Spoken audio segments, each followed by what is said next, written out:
to the Josh Johnson Show. I'm Josh Johnson, joined by my co-host, fellow stand-up comedian Logan Nielsen. Logan, how you doing, buddy? I'm doing well, man. How are you? I'm doing all right. I think I'm just at this point where I'm fed up with a lot of things. Like I think that I don't think I'm crazy. I don't think that I'm a crazy person. It's great that you're saying this in kind of a whisper, too. No, but like... Hey, listen. I don't think I'm crazy, okay? I don't think I'm crazy. No one can tell me that I'm crazy. So basically, kind of off the cusp of what we talked about before on the Patreon and stuff like that, I've been going to the gym, and I've seen increasingly, there's just a wave. There's an epidemic in this country at this moment of people... Two, I think. Of people who genuinely want to be bigger people than they are. Like, I know my body size. I know my body type. I know that the best thing that I can do is gain about 10 pounds. I gain about 10 pounds, of muscle. And I hold it for the rest of my life. I'm doing really well, because I'm not a tall enough guy to be a big guy. That's not who I am. Right. I'm not a huge man. Okay. So I don't lift like a huge man would lift. I don't try to pick up 300, pounds and put it on my chest or lift it with my legs or move it at all. If I see 300 pounds, I leave it alone. I've been very good at leaving 300 pounds alone my entire life. I've seen 300 pounds worth of stuff and I haven't touched it. This whole rant has the energy of someone called you small yesterday. No. Someone just like, oh, you're little. And you'd be like, listen, I don't need to lift those big weights, okay? Doesn't matter, okay? I don't need to. I know I'm not big. I don't need it. I'm comfortable with me. I don't need to lift it. You get out of here. Everything that you said is true except for somebody calling me small. I'm very comfortable in my body. I know who I am. I like who I am. And I don't need to lift ridiculous amounts of weight just to prove something. Like, honestly, when you lift like that, all you're doing is practicing pushing people away in your life. That's all you're getting stronger for. Jesus. That if you are pushing 500 pounds, I bet you could push a sibling away. Well, so now I want to be clear now too. Are you against anyone just trying to get bigger that way, or are you mainly just coming down on the people who clearly are trying, but they're skipping too many steps? I'm coming down on people who lift wrong. There's a lot of people out here that are like, if I moved it an inch, I did the whole rep, and that's not life. Yeah. Well, that's like when we watched, if you ever watch those videos, we've watched a couple of the gym fail compilation stuff. And yeah, we just did a thing on Patreon about it a little bit. And it's like most of those people who like fall down right away or pass out, it's because like, yeah, your body doesn't want to do that. Your body's shut down because you decided to skip from 200 to 300. So there was this man in the gym. This is also a very dumb thing to have happen because it's wholly unnecessary because even the gym wasn't equipped for it. Okay. So the gym doesn't have like a trap bar, right? It doesn't have one of those hex bars that so I went to this gym and it's very minimal, right? And this person took the long bar, like the bar for, squatting and bench pressing and everything.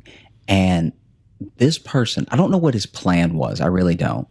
But this is so stupid. And I should have just been recording him. Anyway, so because that would be the next step of evolution in the show. Because now I have to explain a thing that's so dumb. I'm going to sound dumb saying it. So but that's going to be fun for me. So what he did was he took the 2 bars that are for squatting or bench pressing, and he put weight on either side of those bars. Then he stood in the middle of each of those bars and tried to pick them both up, like he was standing in a hex bar, which if you don't know what a hex bar is, it's a way for you to deadlift where the bar, instead of being one long strip, it's all around you. It's a hexagon around you. This man took a bar here and a bar here and put weight on either side of them, and then was trying to deadlift them up each. To explain right? it's as if he took weightlifting bars, but like he put them down like skis. He put them down like skis, and then on he tried either to side pick it of up. him to reach down to pull them up. And I'm assuming were these like regular length like bench bars? Yeah, regular length bench bars, which is insane. Wow. So then the confidence that you will be able to balance that perfectly. So then with only your wrists, this dude then stands up. So he does do the rep. I'm not I gotta give him full credit. He did the rep. But what he ends up doing after that is each bar in his hand starts like swinging.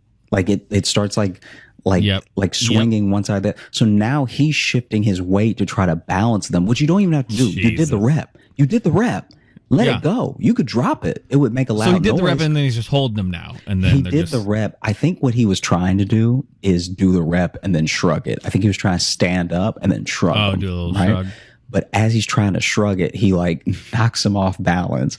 So now he just looks like the world's worst juggler. Like nothing's leaving his hands, but everything's moving. And people are starting to get concerned. Like, you don't want to get close enough to actually spot him, but you kind of, if he had had two friends, first of all, if he had had two friends, he wouldn't have done this. But if he had two friends, they could have run up and grabbed the bar and taken each one out of his hand and told him that he was an idiot. But because he doesn't, he's just sort of swinging both bars and then is turning as he's swinging because now he's truly off balance. Right? It's like those videos you see of bridges that go crazy, you know? Yeah, those bridges that and wobble and they just freak the hell out. Yeah. So then he's like this, and he starts banging into a couple things like some benches and stuff because the whole area is not wide enough for him to be doing this. And so then he bangs into a couple things, and he finally is like, I should set these down, and you can see just I should stop. You can see the strain on his face as he's trying to set them down while they're also uneven, and he just refuses to drop them because I guess that would be in poor taste. And so he finally sets them down. When he stands back up after that, if you want to call it a rep, he is so genuinely lightheaded. Like, bro, I could see it. I was like, this dude wants to pass out. This dude wants to pass out so bad. And if nothing else but the sheer like a man's ego is an incredibly powerful thing. For sure. An ego will give you the strength to lift that, but it will also remind you of how embarrassing it would be to pass out to the point where you force oxygen into your brain so you don't pass out. This dude was wobbling. He wobbled to the water fountain, and then he stayed at the water fountain for quite a while and then just didn't drink any water. This dude is leaning on the water fountain for strength. Because he knew bending over the rest of the way would take him down. That's where his body would give up to actually get to the drink. Yeah, if I actually stand up from this water fountain, I'll just pass out and bang my head on this water fountain. Wow.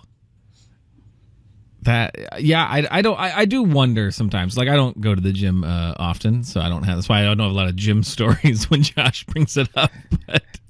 But there is always there's always people. And did this guy too seem like actually kind of in shape too? No, he was in shape.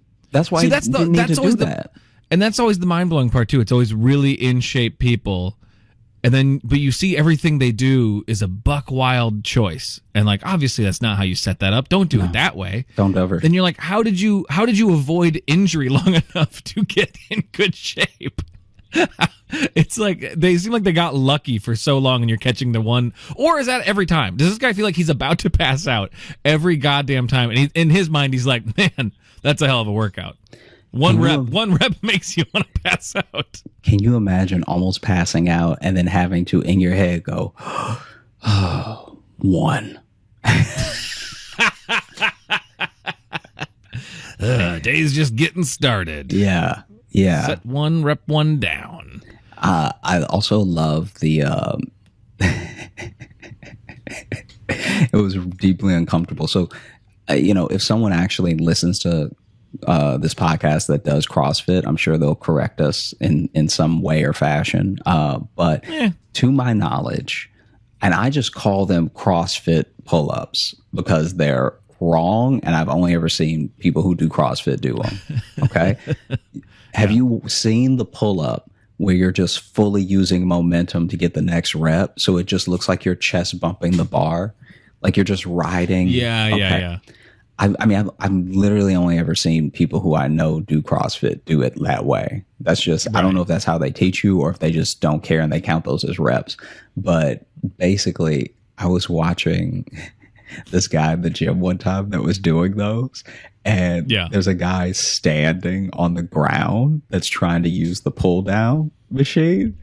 And he is just catching like whiffs of crotch at every like rub with the bar. He's just like, and it's like he's like truly catching crotch in the ear, like just, and he's like trying to just do his reps, and you can tell he's just swallowing the anger. He's just like, oh, okay.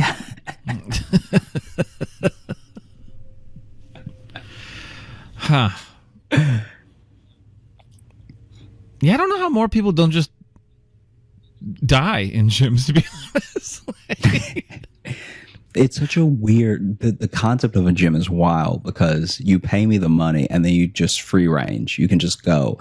But that doesn't mean you know how to work out. Like, no, God, no. I've even said that on stage before. I was like, you just took my money. I haven't graduated any program or anything. Yeah. So now I've just given you money to be allowed to hurt myself here. Nah, you're good. Go in there. Throw around all those big, heavy circles. You got it, bud. I believe in you. Yeah. Here's a sticker. Yeah. And for $25.99, I'll believe in you a little bit extra every month with one of our specialized trainers. Yep. And I'll be here every week in my polo doing this. Give a little thumbs up at you. And then once you walk away, I do not want to fucking hear from you again. Once you're in there with the big dangerous stuff, I don't want to hear from you. Get in there. Fuck it up. My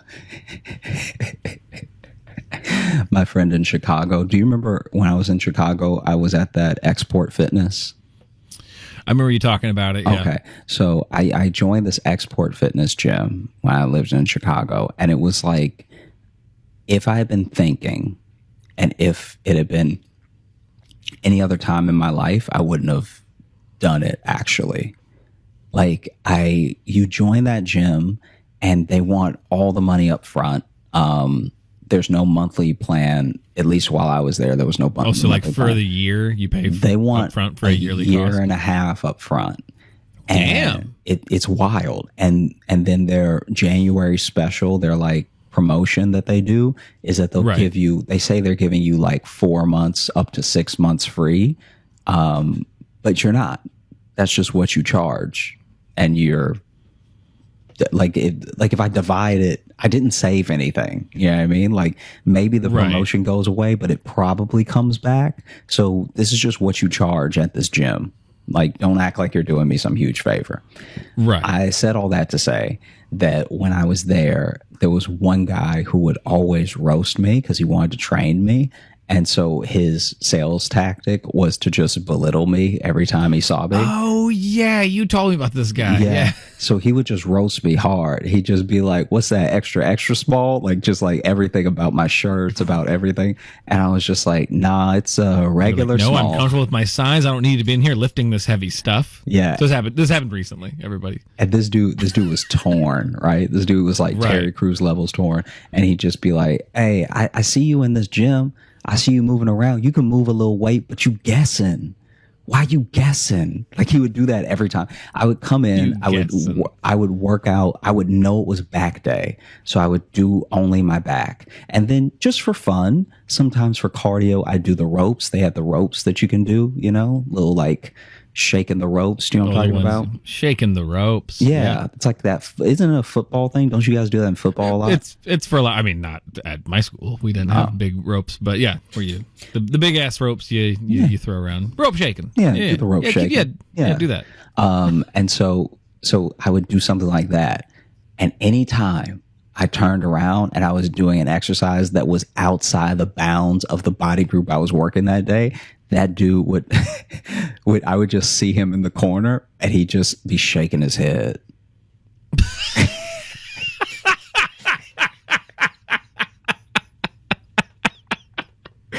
It's like it was the most disappointed in you from afar.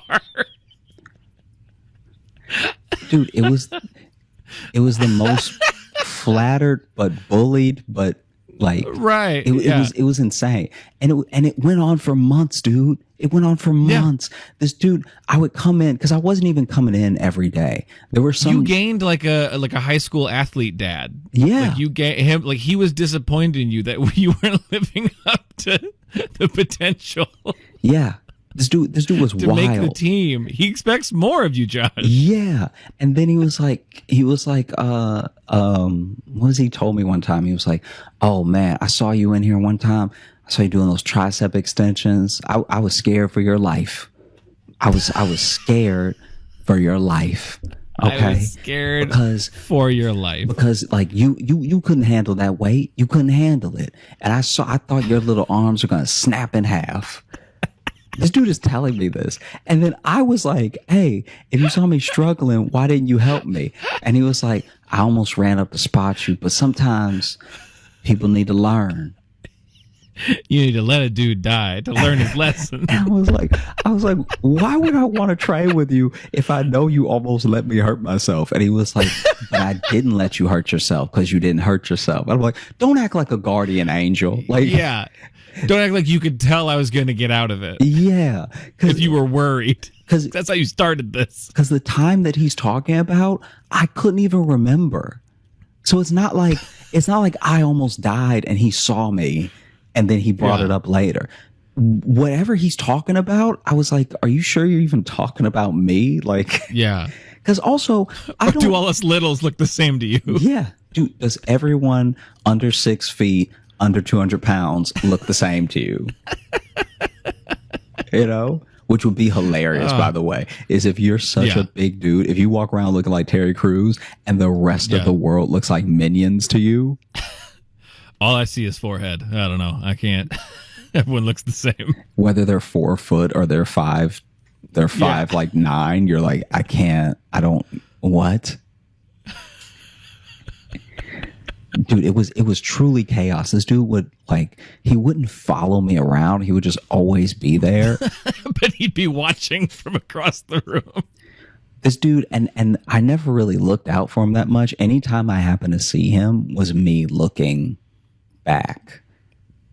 Does that make sense? Like he was never in my field of vision. Yeah. He would just be, if I just happened to take a break, like I'm drinking water and I turn around, he's just in the distance in the gym, just like,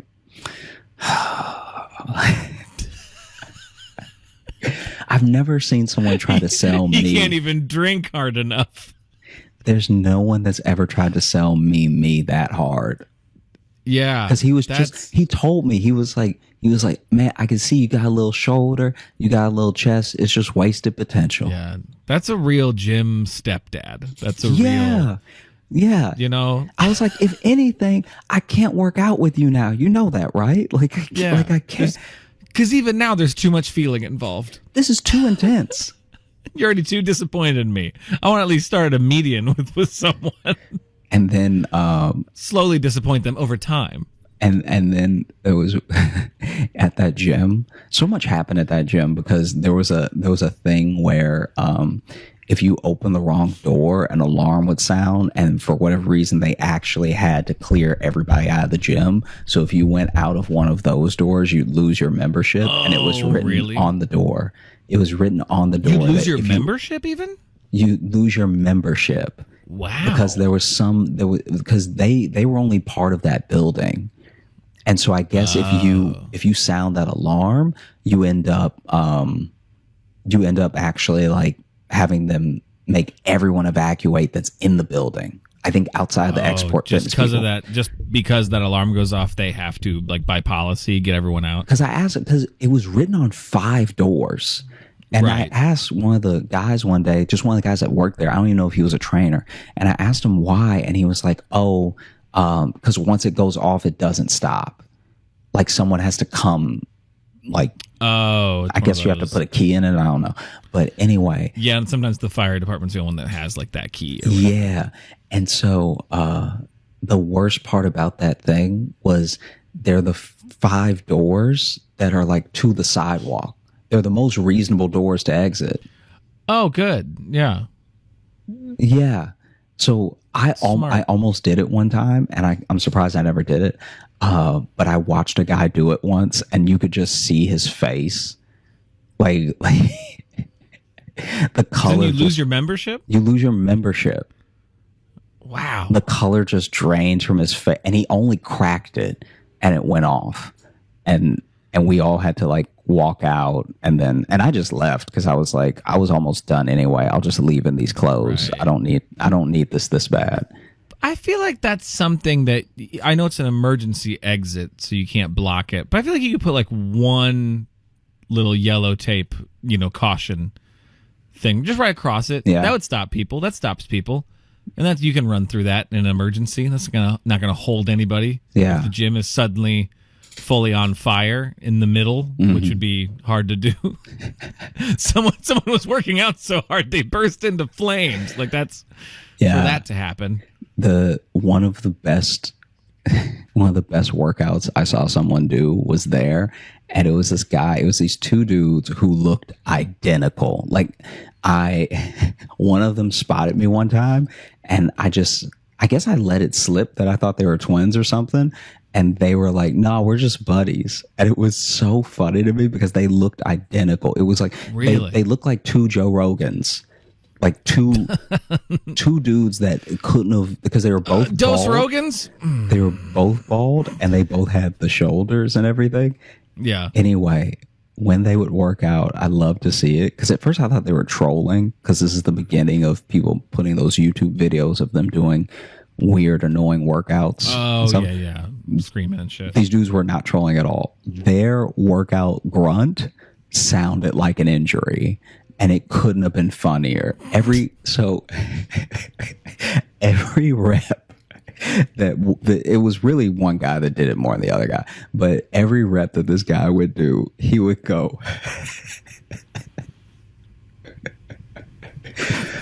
He would go, wait, don't make me laugh. Stop. Okay, wait. No one doing anything. Every rep he would go. Oh.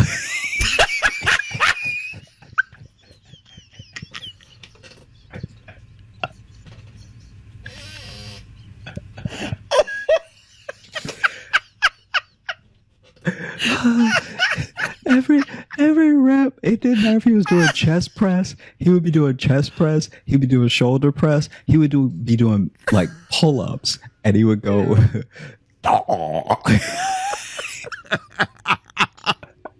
That sounds like you did something that pisses off your dad. Like he looks at, he's like, "Nah, come on, I gotta fix this now." And the worst part about it was that his form was like impeccable. Like you actually could have made a tutorial video of this dude and just have him going. Yeah, it's a workout video where they're showing form and they never address the noises that the athlete in the video is making. Because what we're trying to get is, if you look right here, that's the kind of motion we're looking for. And it was like, and it's just in the guy's trying to talk over it to camera. He's here, in the background.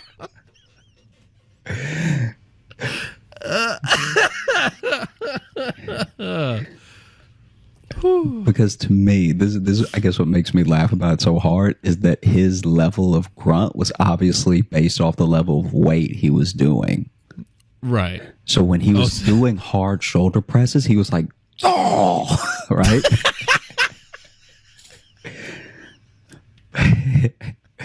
But then when he was doing just we're talking about body squats. He would be like,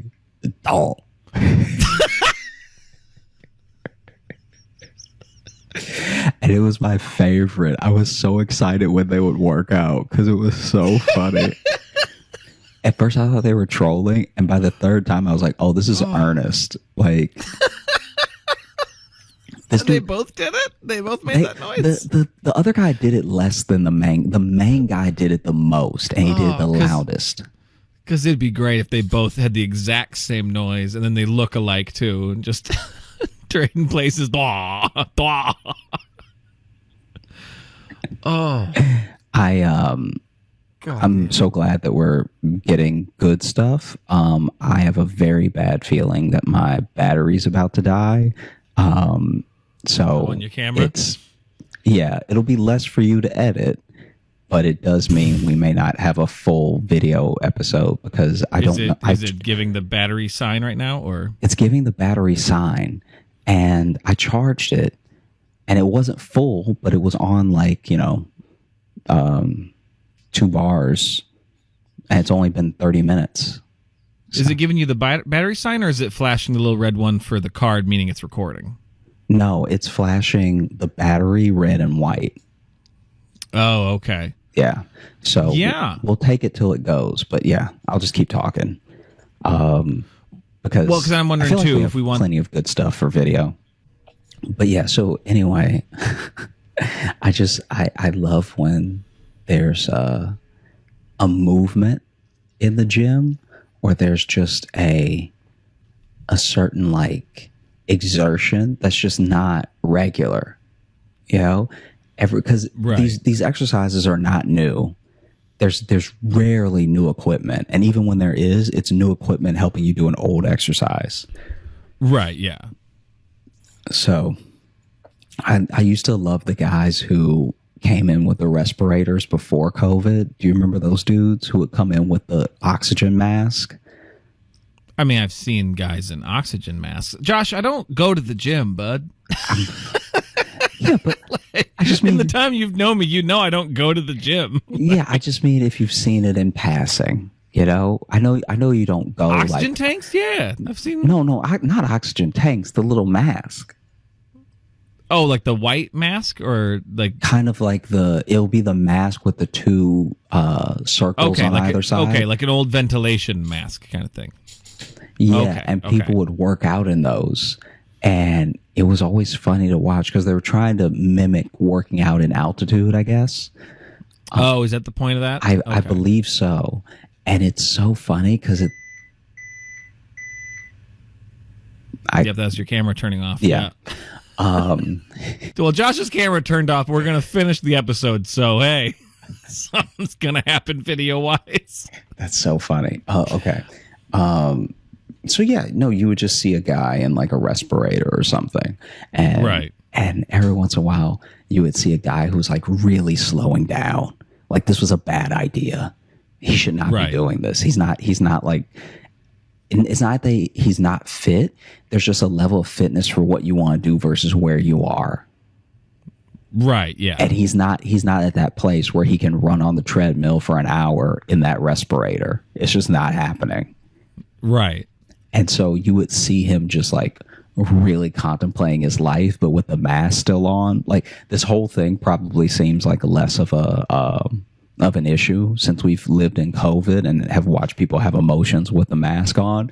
But the first time I ever saw someone have a full on breakdown, I was in a mask. I was in a gym, and this dude was just huffing and puffing, but walking back and forth with his hands on his hips, but refused to take the mask off, but was just And this was pre-COVID, you said? This is pre-COVID. So, So my man does look crazy. Yeah. It's people like that too. You look around, you can't we can't all be training for something.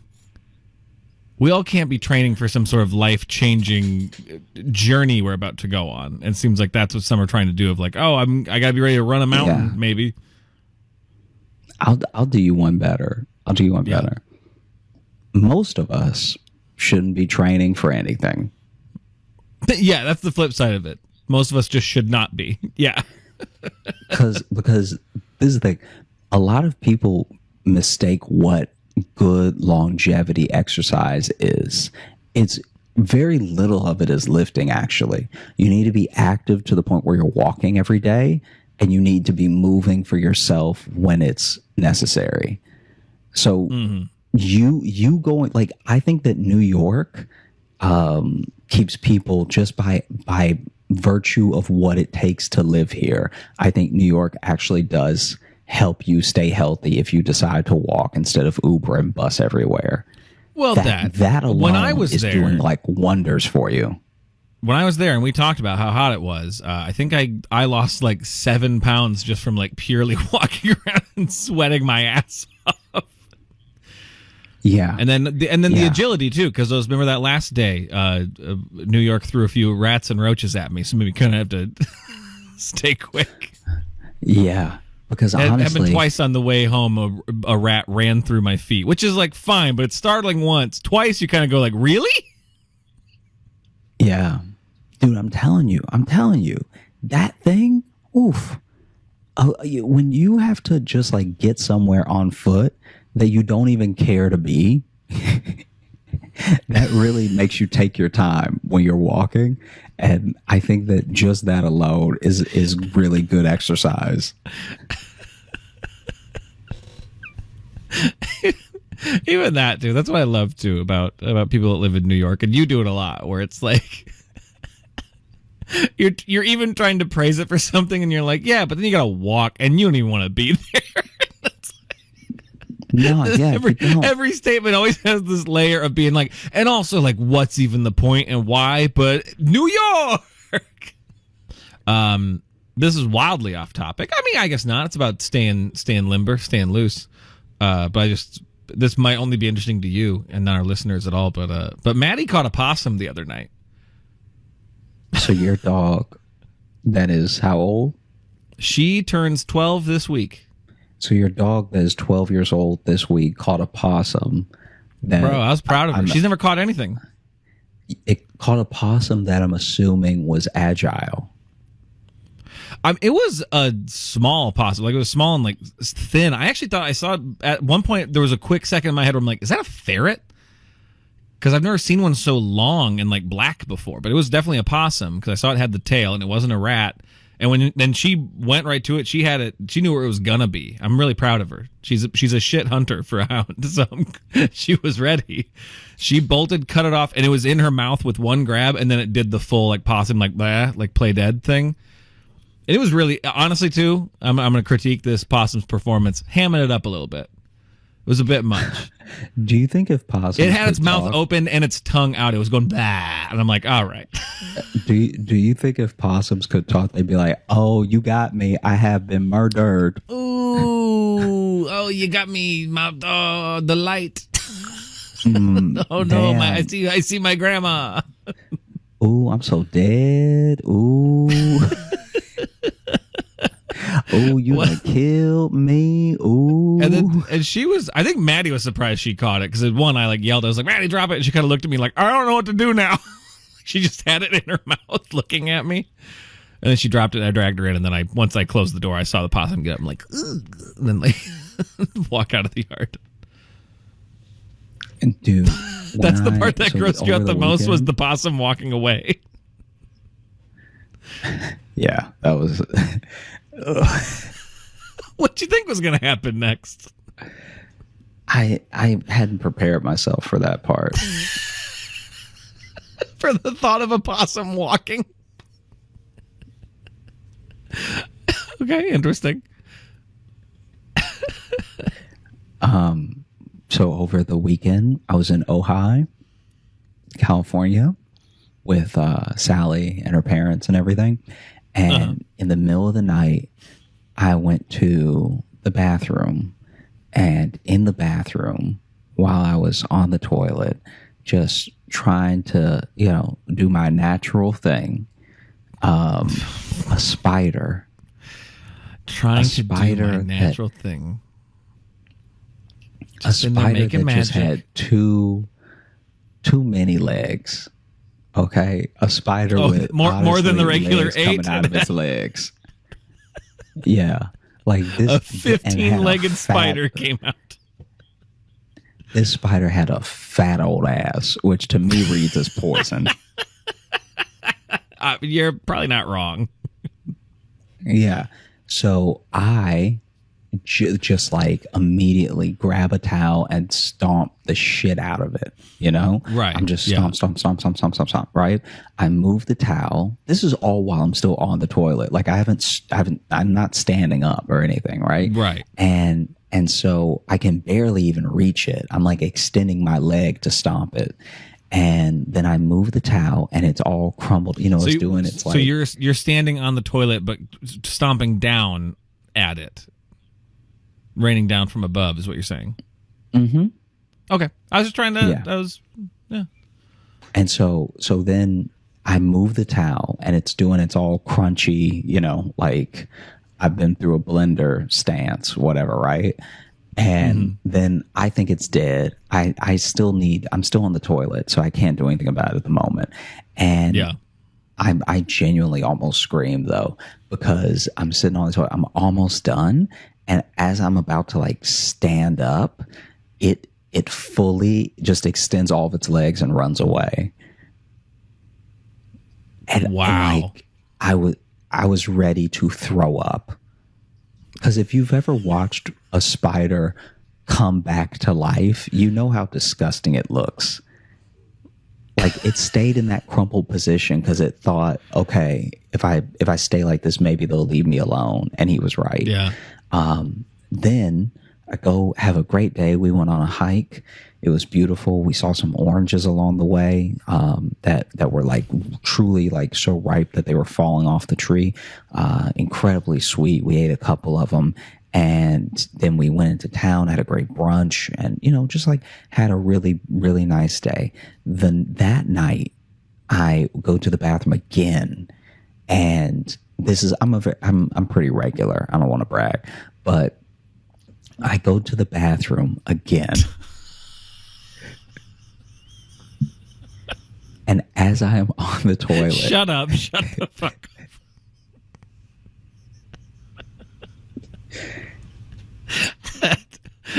Hit me in waves of you bragging about being regular. All right, go ahead. What happened? It's a beautiful thing. It's a great thing. Yeah, it means your life. Some is people in aren't order. that way. Yeah. So anyway, my girlfriend's jealous of me. I'm more regular. She absolutely, she's called me out. She's like you got your times in the day. I go, yes, I do. Yeah. And so it's called training. Ugh. Huh? Come on. It's called aspiring to greatness. Oh God. Okay. So anyway, I go to the bathroom again and I'm in the same position, just vulnerable. Okay. Pants down, knees up. All right. That's the way I like to fuck. And so you said it in the perfect rhythm. I couldn't help but say it. What I can only assume is the same spider comes from under this set of like drawers that are in the bathroom, and I'm like, he's asking to be murdered now. Like now he's actually asking. So I laid a trap. I dropped a washcloth on the floor and let him walk on it, and then I threw the towel over, and then I stomped it, because now there's nothing flat for him to, like, you know, weasel around with. You know, he can't like shimmy and everything. He's between two textured surfaces that are going to be smushed together. So now I got him right in my mind. Now I got he's done. You know. But what's that? He's behind you with a gun. And so then I stop. I finish using the bathroom. I stand up, right? I check again. I check, very regular amount of time. I'm not a freak. I check again, and he's still there. I then go, and this is my fault. I did this to myself, okay? This is not a good thing that I did. But just out of the fact that he defied me once, and then I lost him, and now I got him again, and I laid a trap for him. I think it's Macho Man Randy Savage's People's Elbow, right? The People's Elbow is The Rock, but Randy Savage did the Flying Elbow. The atomic elbow. I'll show you what I did, and you tell me who it belongs to, okay? I went ahead and I slapped I'll just send it to elbow moves. I slapped the elbow, and I did a little jump, and I came down as best as I could. The problem is, when I went to... That hurts when you do it? When I went on the floor? When I went to come down in the bathroom, I slipped on a different towel. And so I nearly put my elbow through the wall. Because as I was coming down, it just threw my trajectory off. Like, now I'm falling, but I'm more falling towards the wall. And when I went to, I didn't try it again. When I went to move the towel, the spider was gone.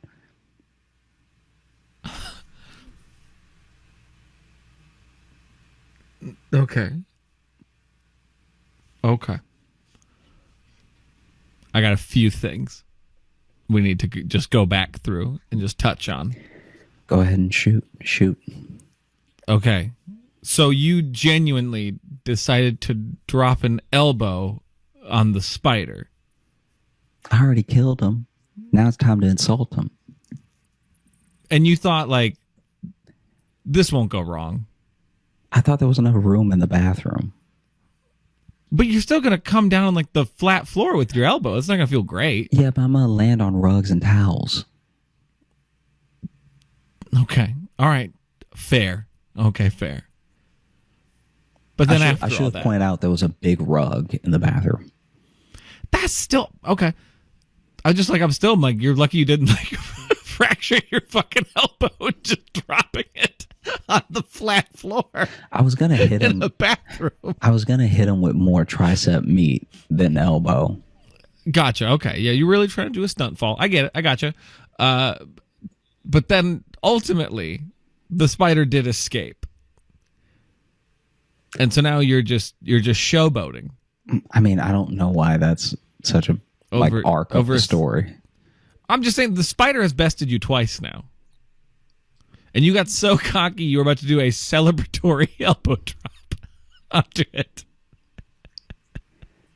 That would be like if when The Rock does the people's elbow and he like pulls off the shoulder pad and does like the thing, he's not realizing the wrestler is slowly crawling away until he drops the elbow and he's like, oh, damn it, they left. I didn't look. I guess it would be like that. Yeah. How about we open the mailbag? No, you don't get to just pull that ripcord on me. You know the story you just told. Fine, we can open the mailbag if you want. Let's see here. I wasn't prepared. Let me open it up. All right, this first one here. This one is from Ivana. And the title of it says, how do I get in the mailbag? And then the body says, yay, please help, thanks. Hey, you've done it. Your wish was granted. You got in the mailbag. That's how you do it. You email joshjohnsonshow@gmail.com. So send away, Ivana. You've done it. That's so fun. Congrats. I love that. Because it's also like the way to do it, and they nailed it. So Ivana killed it. It's perfect. All right. This next one here, this is from Daniel, and I figured this one's on topic because it's called Puking at the Gym. And we just had stories of gym craziness and unfortunate bathroom craziness with your spider fight. So let's see. This is from Daniel. Hey, Josh and Logan. Over the past year or so, I have discovered Josh's stand-up and really enjoyed all that I could find on the internet. When I found out that y'all were hosting your own podcast, I knew I had to check it out. Since listening in for the first time, I have been listening to you all every day and have thoroughly enjoyed each episode since. I particularly enjoyed the episode Say Something Dummy, partly because of the ridiculous story, but also because Logan's infectious laugh. Great stuff. That one, I really got broke in that one. So, but also, if they just recently discovered the show, I think that was episode 99, wasn't it? Like, I think so. God damn. Just, God, some of y'all are amazing. Just the way you sprint through, like I don't know. Anyways, I wanted to share a story with you that I think you might get some amusement out of. My whole life, I grew up overweight and very insecure about my body. I was never proud of how I looked or felt, and in the summer of 2018, I decided that I was going to change that once and for all before I started college. I decided to join a gym, and one of my best friends, who had been working out consistently for a few years at this point. Prior to this, I had never had any official weight training or gym experience in my life. However, I did play sports for most of my life, so I was not entirely unsure of myself when I first walked into the gym. However, where I was a total novice was in the kitchen. For most of my life, I had the diet of a middle schooler. Pizza rolls, fudge rounds, potato chips, and that good Southern cooking is what I grew up on. This was also the food that I ate when I first initially started working out. I bought every kind of supplement that I could get my hands on, protein powders, pre-workout, BCAAs, you name it, I bought it. You might now be able to see where this story is going, but if not, I promise I will arrive to the point soon. I love a pre-story tease. You might see where this is going. If you don't, I'll tell you. One day I decided that I wanted to go to the gym to work out. However, I was hungry at the time, and I was not about to go to the gym on an empty stomach. Lucky me, my family had ordered pizza the night prior, so there had been plenty of leftover pizza for me to eat. So I regretfully ate more pizza than I should have, guzzled down my pre-workout concoction, and headed to the gym. On the way to the gym, I began to feel an uneasiness in my stomach, but I was filled with #brotivation. Thank you.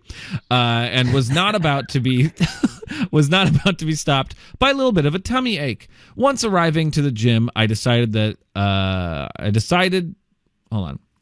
Once arriving to the gym, I decide that it is time to do some back exercises. So like any other gym bro, I sat down at the rowing machine to start my beginning sets. I should also note two things at this point. One, I arrive at the gym around 6 p.m., which is the absolute rush hour for the gym. There were people everywhere, and I was practically shoulder to shoulder with everyone in the gym. Two, the rowing machine I was using was in the literal middle of the gym, which meant that I was surrounded by people and mirrors on all sides. Okay. All right, back to the story. I think he's putting that like out of game, in game. So I sit down to begin my sets, and my stomach is feeling uneasy. I complete set 1, no big deal. However, set 2 was a different story. As I am performing my second set, I can feel the unholy mix of pre-workout and pizza, and my stomach begin to return to the surface. Stricken with fear of what was about to happen, I panic and freeze. Then the unthinkable happened. I puked onto the rowing machine in the middle of the gym during the middle of rush hour.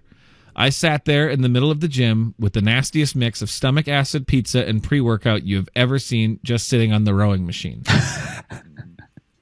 That sounds like it would look like the slime from Ghostbusters 2. It also would be, because it's a rowing machine, it'd be so funny if he slid back while it happened. Oh, it like fell off the back of it. Like, bah! Pushed him.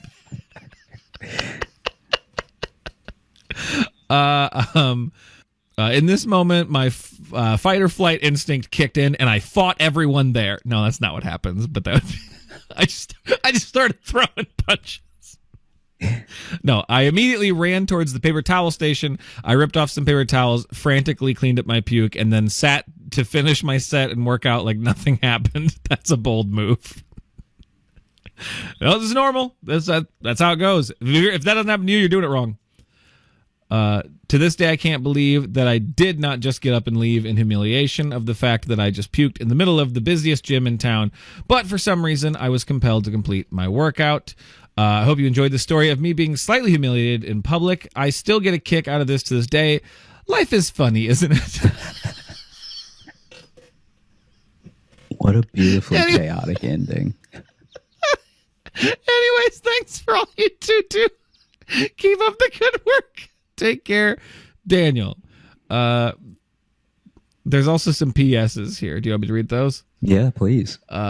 P.S. I live in Chattanooga, Tennessee, and would love to see y'all perform stand-up here someday. Don't know if my city has ever been on the radar, but I'd love to put our name in the running for future shows just in case you guys are ever feeling up to it. I mean, half show will travel is usually our deal, but... Yeah, right. You know, a little bit. So Chattanooga, probably not out of range.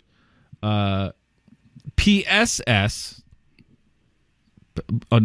that's postscript. It'd be PPS, right? Postscript. Yeah, PPS. And not meaning to correct. I read it and then my brain got stuck of being like, that's not. You don't have to explain yourself. You're doing great. Hey, thanks, buddy. That's the most supportive he's ever been to me on the show. That's the nicest Josh has ever been to me. And his camera's not working, so there isn't even video evidence of it now. Damn it. Yeah, there'll be a cartoon, though. I also come from a small town like Josh, and growing up, we also had a firework man. Our firework man also operated out of an 18-wheeler container with awnings cut into it like the one Josh mentioned that he purchased fireworks from in episode 101, the Louisiana Avengers. My firework man left his firework container in the parking lot of our grocery store year-round, and it would open up in July. Oh, wow. So a year-round. That truly is then just a spirit Halloween. Like it opens for the 1 month and then just sits empty. 100%. Glad to hear that I'm not the only one who grew up with a small town with a local firework man. Maybe my town was just too small to even have a firework man. Maybe you guys were big small towns. We didn't even have a fireworks industry in my hometown. Yeah, imagine being a little city slicker.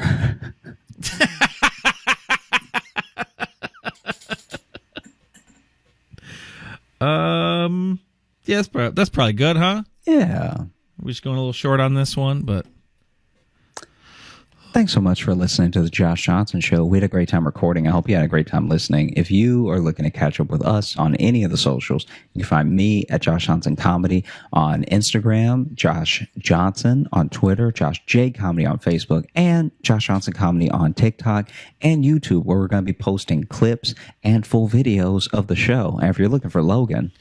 You can follow me on Instagram at Logan M. Nielsen. And if you want to get in the mailbag like those people there, you can email us, joshjohnsonshow@gmail.com. Or you can also leave us a 5-star review on Apple Podcasts, which we also like to read in the air. And I just had some sent to me, actually, from our Canadian iTunes reviews. Oh, wow. Our buddy D sent me a couple. So maybe we'll have to read, now that I have some international iTunes reviews, maybe we'll read some next time. Yeah, please. And you can also, what's the next thing I say? It's about the Patreon. That's what it is. So if you join our Patreon, patreon.com/Josh Johnson Show, we have bonus podcasts there, bonus video stuff, and access to past virtual live shows, full replays at a certain level, which we'll probably be doing one of those here soon. We'll be posting. We haven't scheduled that yet. Yeah. For the next virtual show. Well, we're going to do it again this month. Yeah, it's going to be fun. Keep an eye out for that. Follow us on all those socials to get those details. Come on through and watch yourself when you work out. Be your own spotter, you know? Be careful. Be your own spotter. Now, that's kind of inspirational. I like that. And it can be taken either way. Like, be your own spotter at the gym. Be your own emotional spotter. You know, take care of you. Be your own heart spotter. Heart spot doesn't sound good. That sounds like something that'll kill you. Yeah, that sounds really bad. Yeah. Ooh, you got a heart spotter. Ooh. Killing him. One of that killed my uncles. Yeah. Well, yeah. Yeah, heart spotter seems like it'll do you in. Yeah. Yeah. That's the Widowmaker. The old heart spotter. It's hard to say quick, too. I'm just going to see how long I can drag out this. Because I have a heart spot. Yeah, the heart spot's really... Yes, slurred speech is the first sign of a heart spotter. Well, all right. I'm going to call my doctor. Thanks for listening.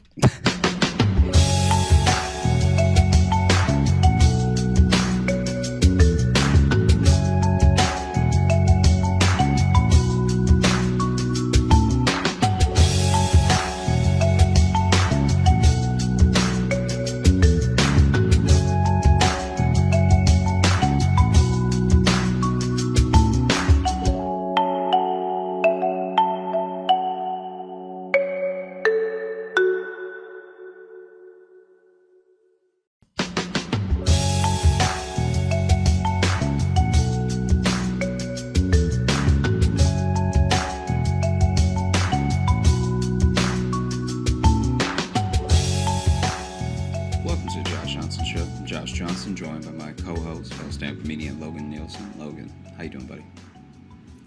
I'm doing all right, man. How are you? I'm doing okay.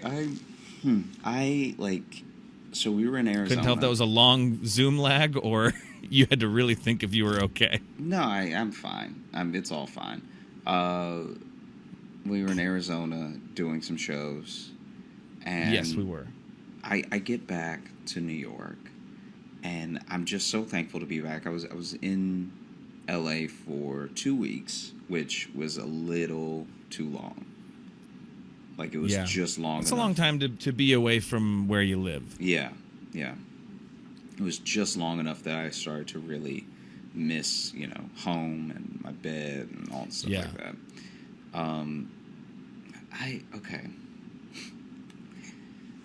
I feel like there's a level when it comes to travel, at least. Mm-hmm. There needs to be some shared language now with like what's actually bad and what's not. Do you understand what I mean? Like, I've taken buses, you have me with planes, I've taken trains. Right, yeah. But just the chaos we're living in, because people don't have like a shared understanding of what's gross and what's not, and like what's okay. I think it even goes deeper than that, because not only do people not share that language, but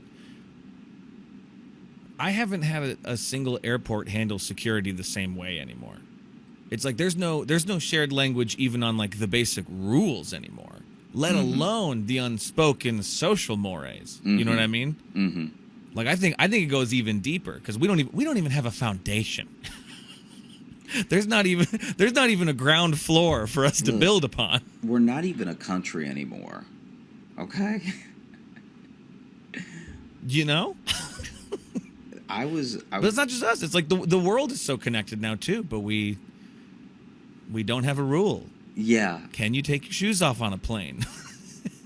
There was a guy on a train that I had to tell myself that this man was deranged, just so that I could live with the life I was currently living with him in it, because this man had his shoes and his socks off, getting like fully comfortable on the seat across, because it was one of those Amtrak trains where you know how there's your two seats, but then there's two seats facing you. Yeah. He had his feet up on the other seats, chilling like he was at home. Yeah. And I wasn't even about to sit there. But the fact that loose feet were just out, I couldn't stand it. And you know what's crazy? Loose feet running around all willy-nilly. What's crazy, what makes me crazy, I understand this makes me crazy. If this man had walked on with sandals and he did that, I still wouldn't be happy about it. But the fact that there's been shoe heat and sock heat that's now been pressed up on this foot, and who knows if this is an athlete's foot or not, and now you're putting the foot in the seat. No, that's true, because that's a different foot than a flip-flop foot. Mm-hmm. That's different types of stank. You know, there's a lot more process to getting comfortable. It's also the boldness of it, because shoes and socks, that takes more comfort. Yeah. What's that? That was okay. So I am coming to you from my office. I'll let the listeners know so that they don't think that I'm in a detention center. So basically, I'm in my office. So there's going to be a lot of white wall. There's going to be some desk. Big yawn. There's maybe going to be a little bit of small TV action in the background for the people who watch the full clips on YouTube. But there's also going to be some announcements. Every now and again, you're going to hear a muffled announcement like we're on the train. Oh, okay. That's what for a second I thought you just had something playing on your phone, but you were staring dead at me. I'm like, this is some sort of... Yeah. I wish I had this is a move. I'm like, why is he trying to fuck with me while I'm... Yeah, I almost wish I was the level of unhinged to be looking right at you and to also be like playing something. Just playing some sort of YouTube clip and just staring at me. Yeah, like looking at you and not paying attention. Yeah, that is attentively telling someone you don't care. Mm-hmm. It's almost counterintuitive, but it also makes it more insulting. Yeah. That you're really taking the time to look at me and go, I don't care what you're saying. Yeah. That's like the mobsters in movies where you're like, oh, that's the truly insane person is doing something like that. That's somebody with hate in their heart. Yeah. That just truly does not register that you're a human to your face. Yeah. So I wanted to ask you today. Yeah. Sure. It's okay. I'm trying to figure out how to word the question. Have you seen... It's a very pensive episode. Yeah.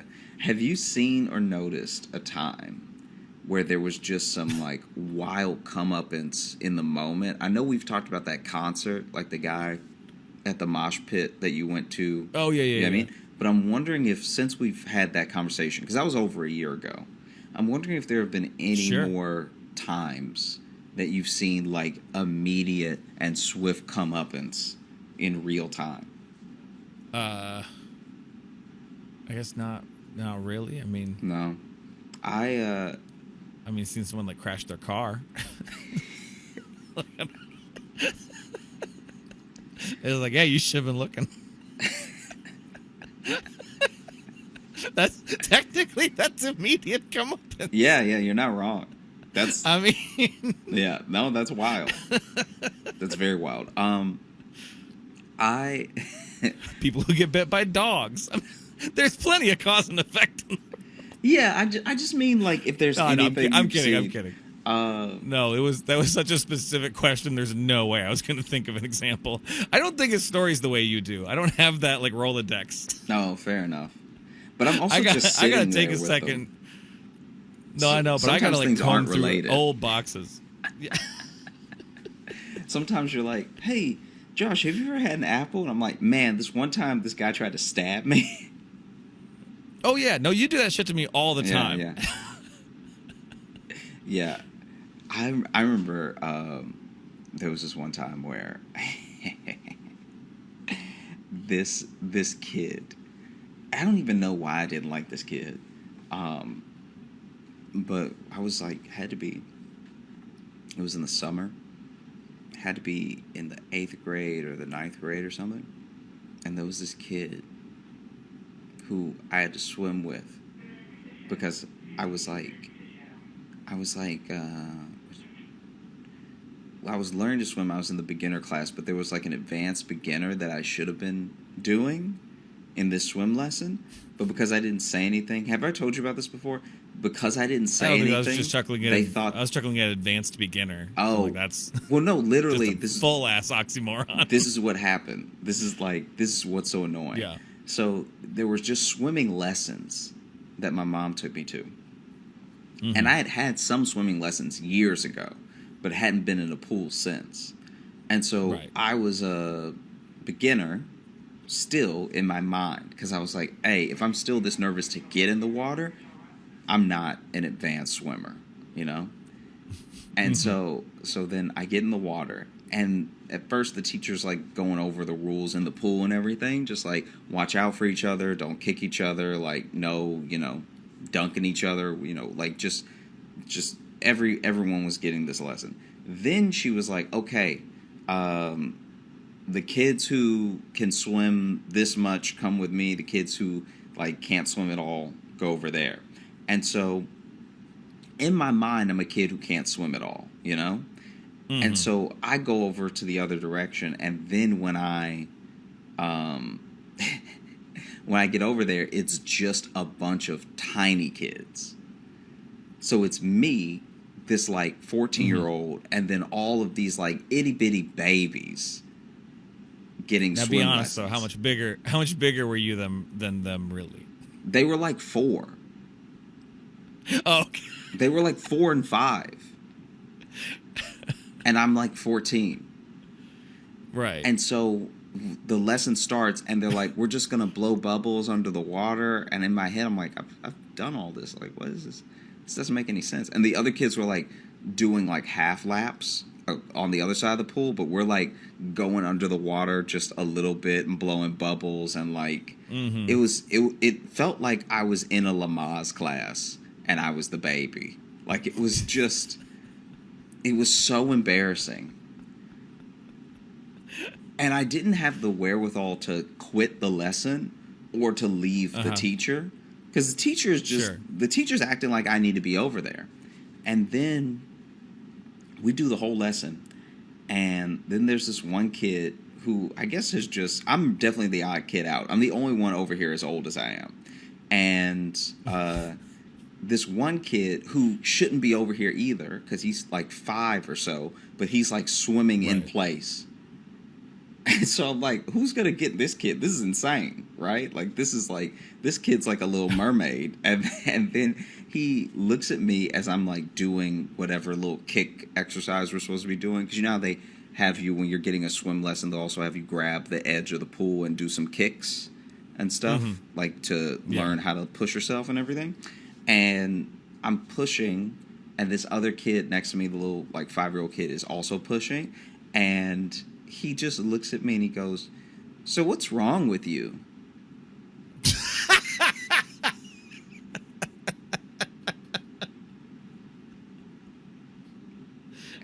And from that moment, I was like, okay, I have an enemy.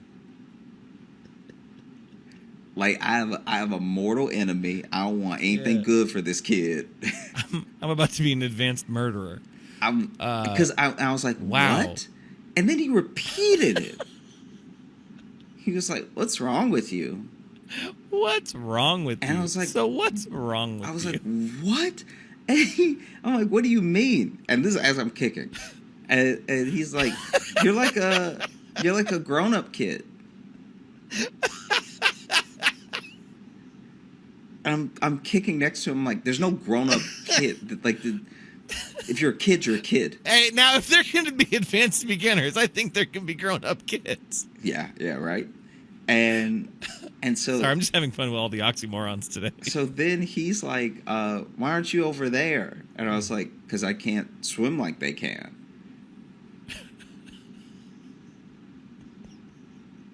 Like this little kid doesn't understand the concept of like, I just don't know as much as they know. I know more than the class. Like, I should have been in middle beginner, because the marquee, like the thing that you buy when you go to this swim lesson says beginner. Right. So already them breaking up the class was kind of wild, you know? So I'm going to what I think is a beginner class. Now, they didn't fully explain what that meant, but I projected my own stuff onto it, because in my head I was like, okay, they're going to take the little bit that I know how to swim and make me able to fully swim. And I won't be able to swim in deep water, but I'll be able to swim the length of the pool without needing to put my foot down to get air. And you know what I mean? Like, that thing. Yeah.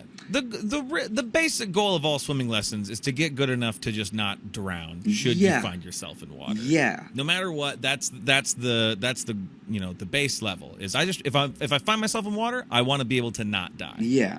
I'm good with that. And so then I'm like kicking next to this kid, and this kid is talking to me, and he clearly gets bored while he's asking me all these questions. So he stops grabbing the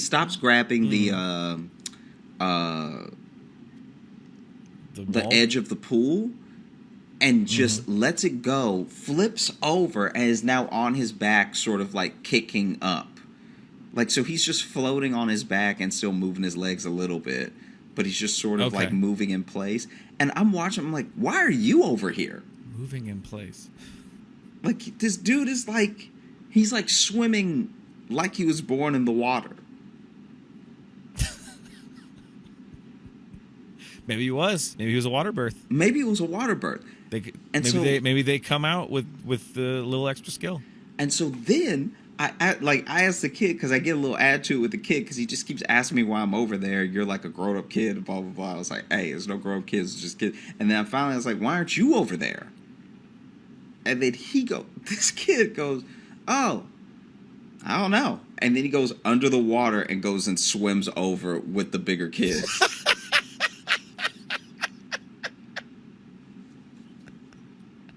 Wow. You reminded him that he was a great swimmer.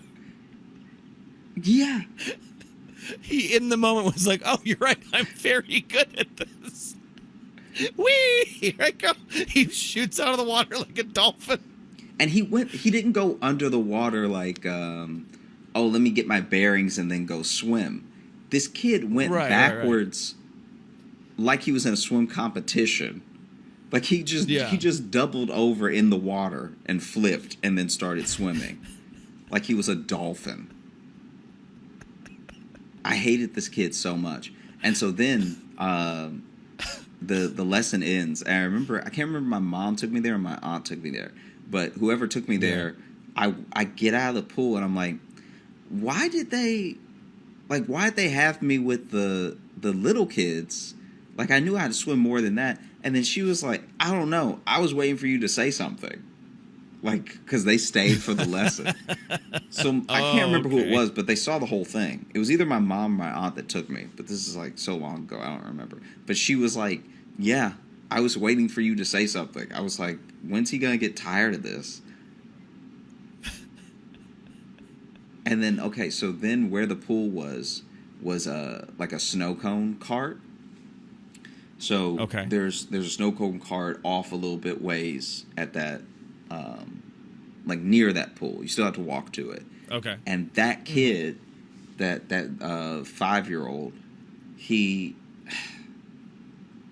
I'm leaving the pool, and he's already swam and then run over and got a snow cone and come back. And he said something like snide to me. I can't remember what it was. And it was so mean that it didn't seem like he was 5. It seemed like only an older kid could have thought of something so mean. But he was. You got bullied by a kid 10 years younger than you. But how? It's not bullying because I was not like. You kind of sort of got bullied by a 5-year-old in this story. Just because he was being mean to me doesn't mean I was bullied.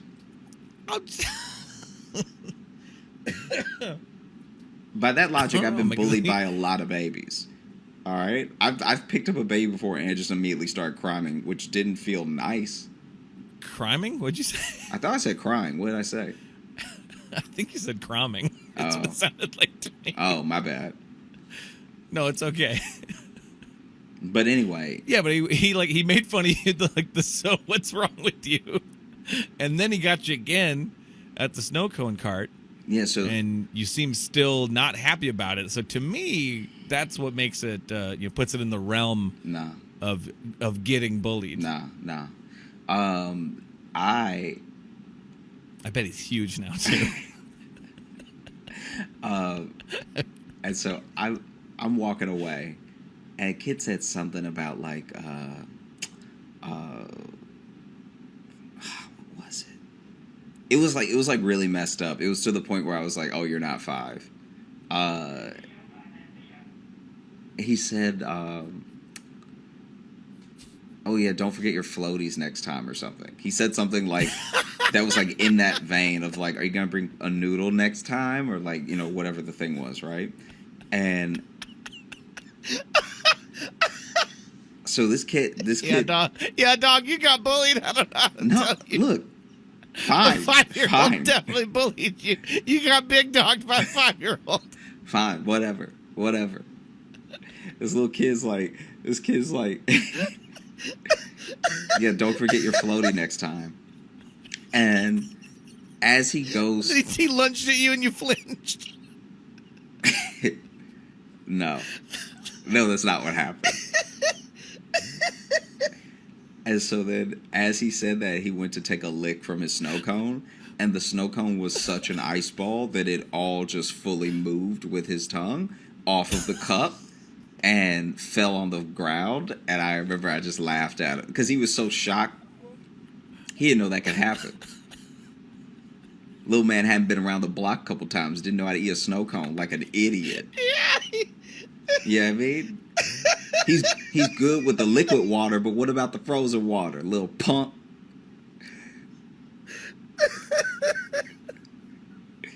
All right. I'm glad gravity told him what time it was. You know? And so anyway, he licked the snow cone. It fell off. He's such a fucking idiot. Me? What did I do? No, in this story, I didn't do anything. No, but I love you because you talked about like swift comeuppance, but it took so long for him to get comeuppance. What do you mean so long? Really... What do you mean so long? He said the thing, and then he took a lick, and then his afternoon was ruined. That was the second thing, though. He'd already bullied you earlier. But it's swift comeuppance when you do a thing and then a thing happens. You're taking it as if it's the whole entirety of the situation. You're also just acting like you won, which no, you still got bullied by a 5-year-old. No, that kid was real upset. That kid's day was ruined. I didn't have to do anything to that kid. That kid licked the snow cone. It fell off the cup, and he was. That's where the 5-year-old kickback is. So he got like too big for his britches because he knew how to swim. But as soon as his snow cone splattered on the ground, he was a kid again, and he was all upset. Oh God! Excuse me. What? I was coughing. So you're saying the snow cone put him in his place, is what you're trying to say? 100%. You did nothing. You did nothing and just watched. I didn't have to do anything. As your tormentor. What was I supposed to do? At the slight inconvenience. My tormentor.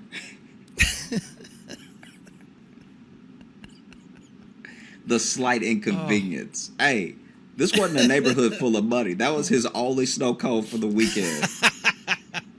All right, that's fair. Yeah, that's fair. At least he got to feel like a big dog next to you. Nah. Even him out. I was chilling.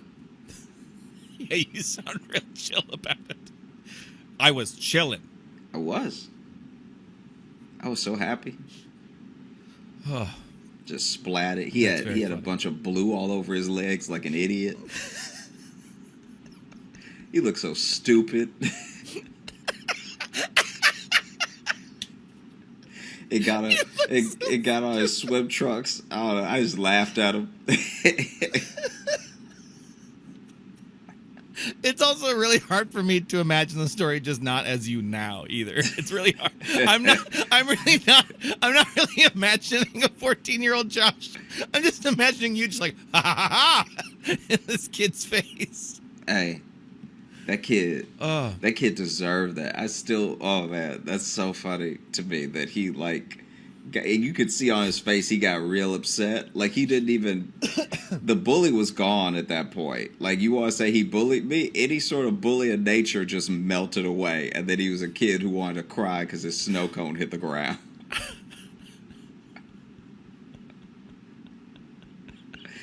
Oh man.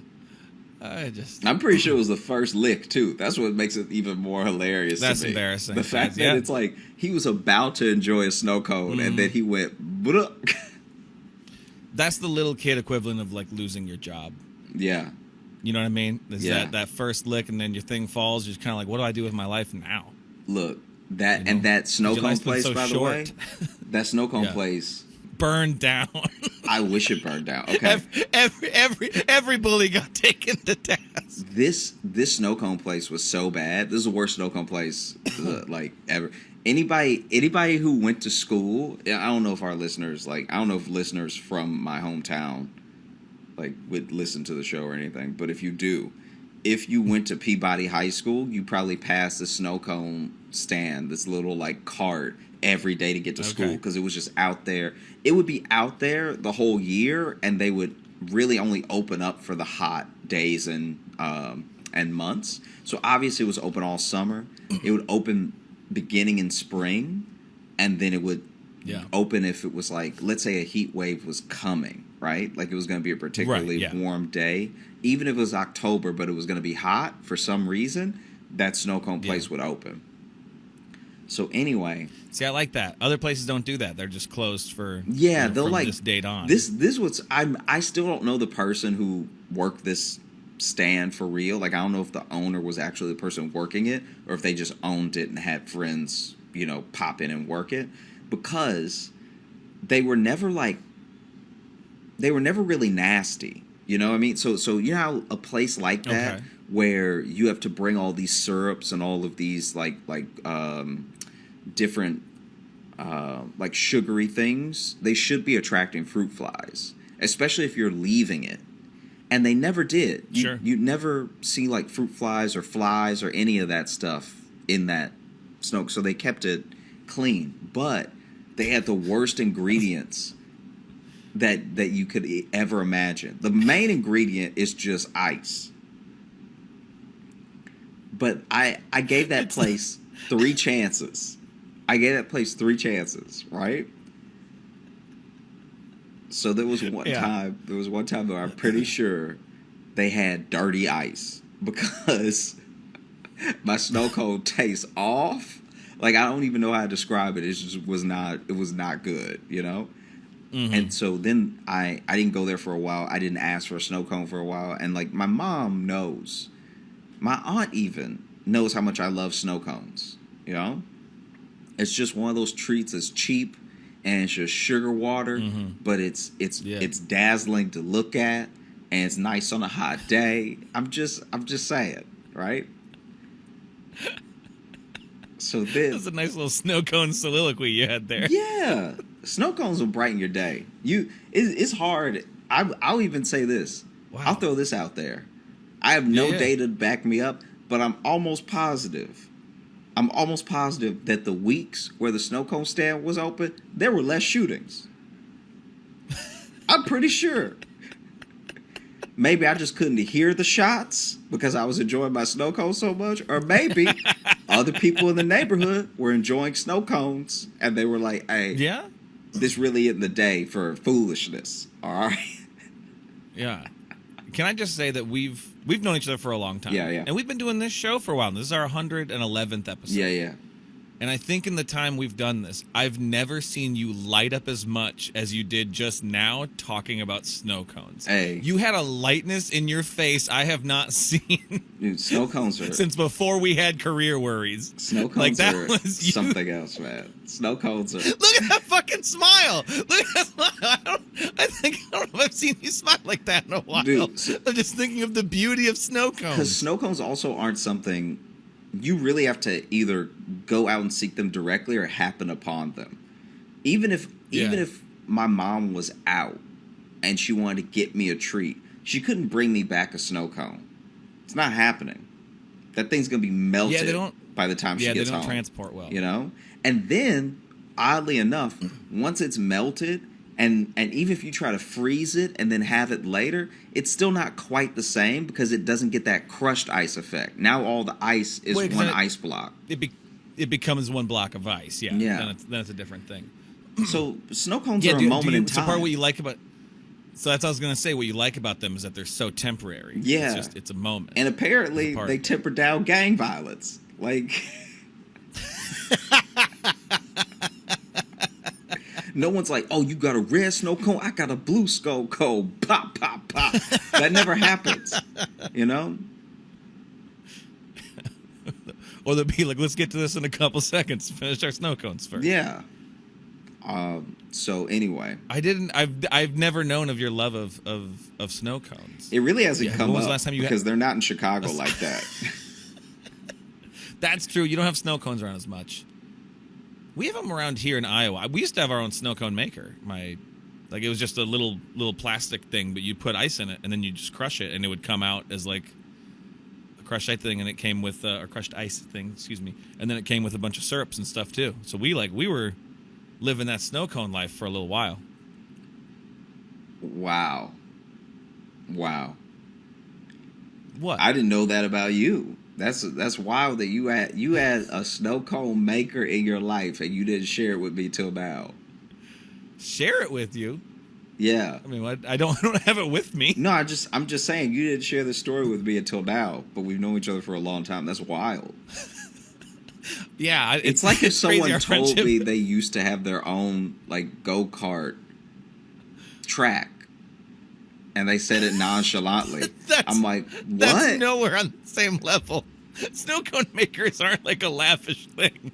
Because I remember there was a trend in like the late 90s, early 2000s where there was a bunch of like home little snow cone Yeah, I remember maker it. things. They were just ice chippers is all they were. Yeah. Hey, I know, but some of us couldn't afford those ice chippers, so we just watched that commercial longingly. I'd watch it because you know it was white kids in the homemade commercial. So then I'd watch it and be like, oh no, damn, another day without a snow cone.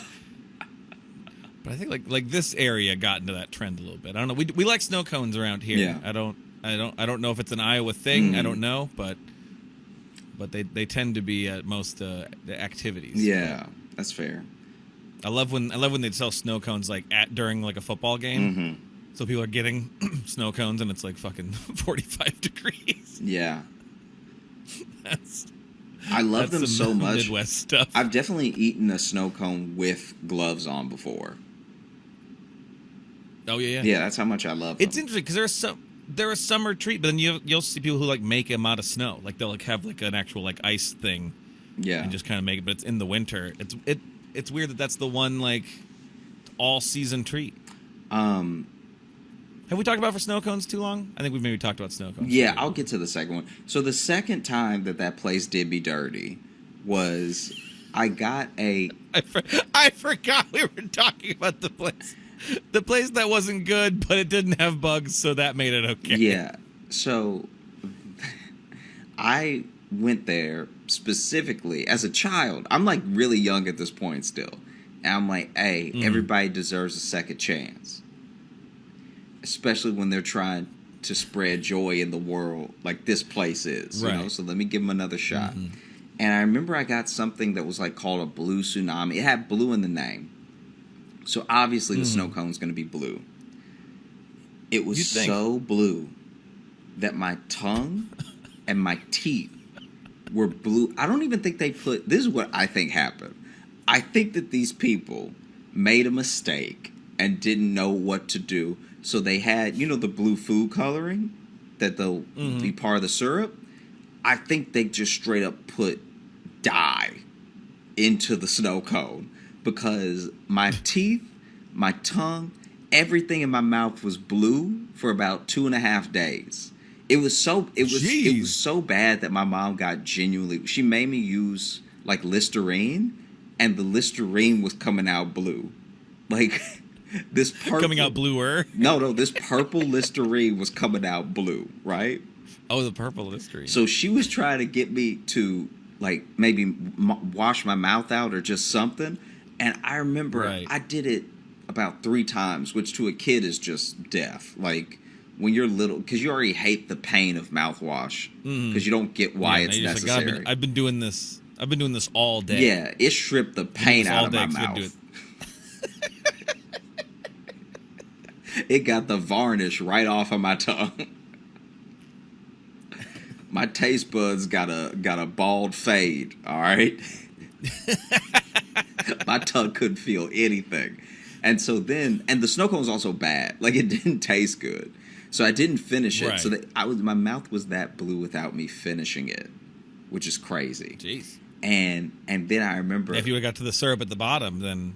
Yay. If I went to the syrup at the bottom, I think I'd be in Blue Man Group. Stupid. I think that's what happened to everybody in that group. They had that snow cone, and they just kept going. And before you know it, you can't talk. All you know how to do is drum.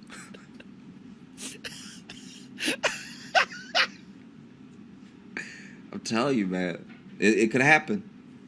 It could happen. Warn your kids. Protect your children.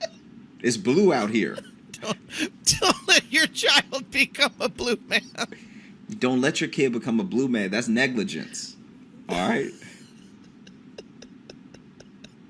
It's like a documentary, like a daytime show with parents of blue men. Yeah.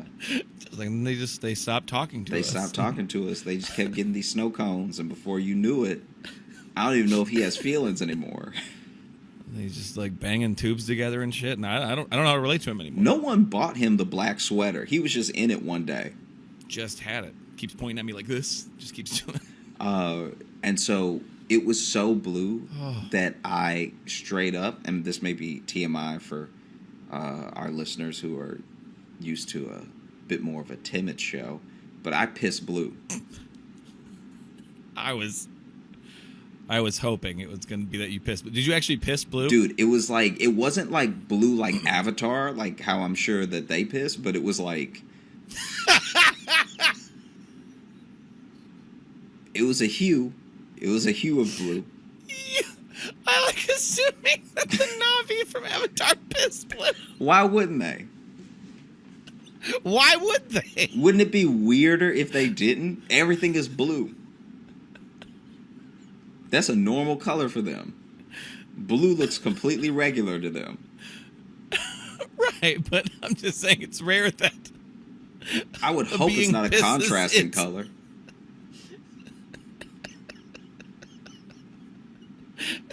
Anyway, the third time this place did me dirty. This is a Buck Wild Snow Cone episode. The third time that this place did me dirty, they had started trying to sell popcorn chicken. Okay? Okay.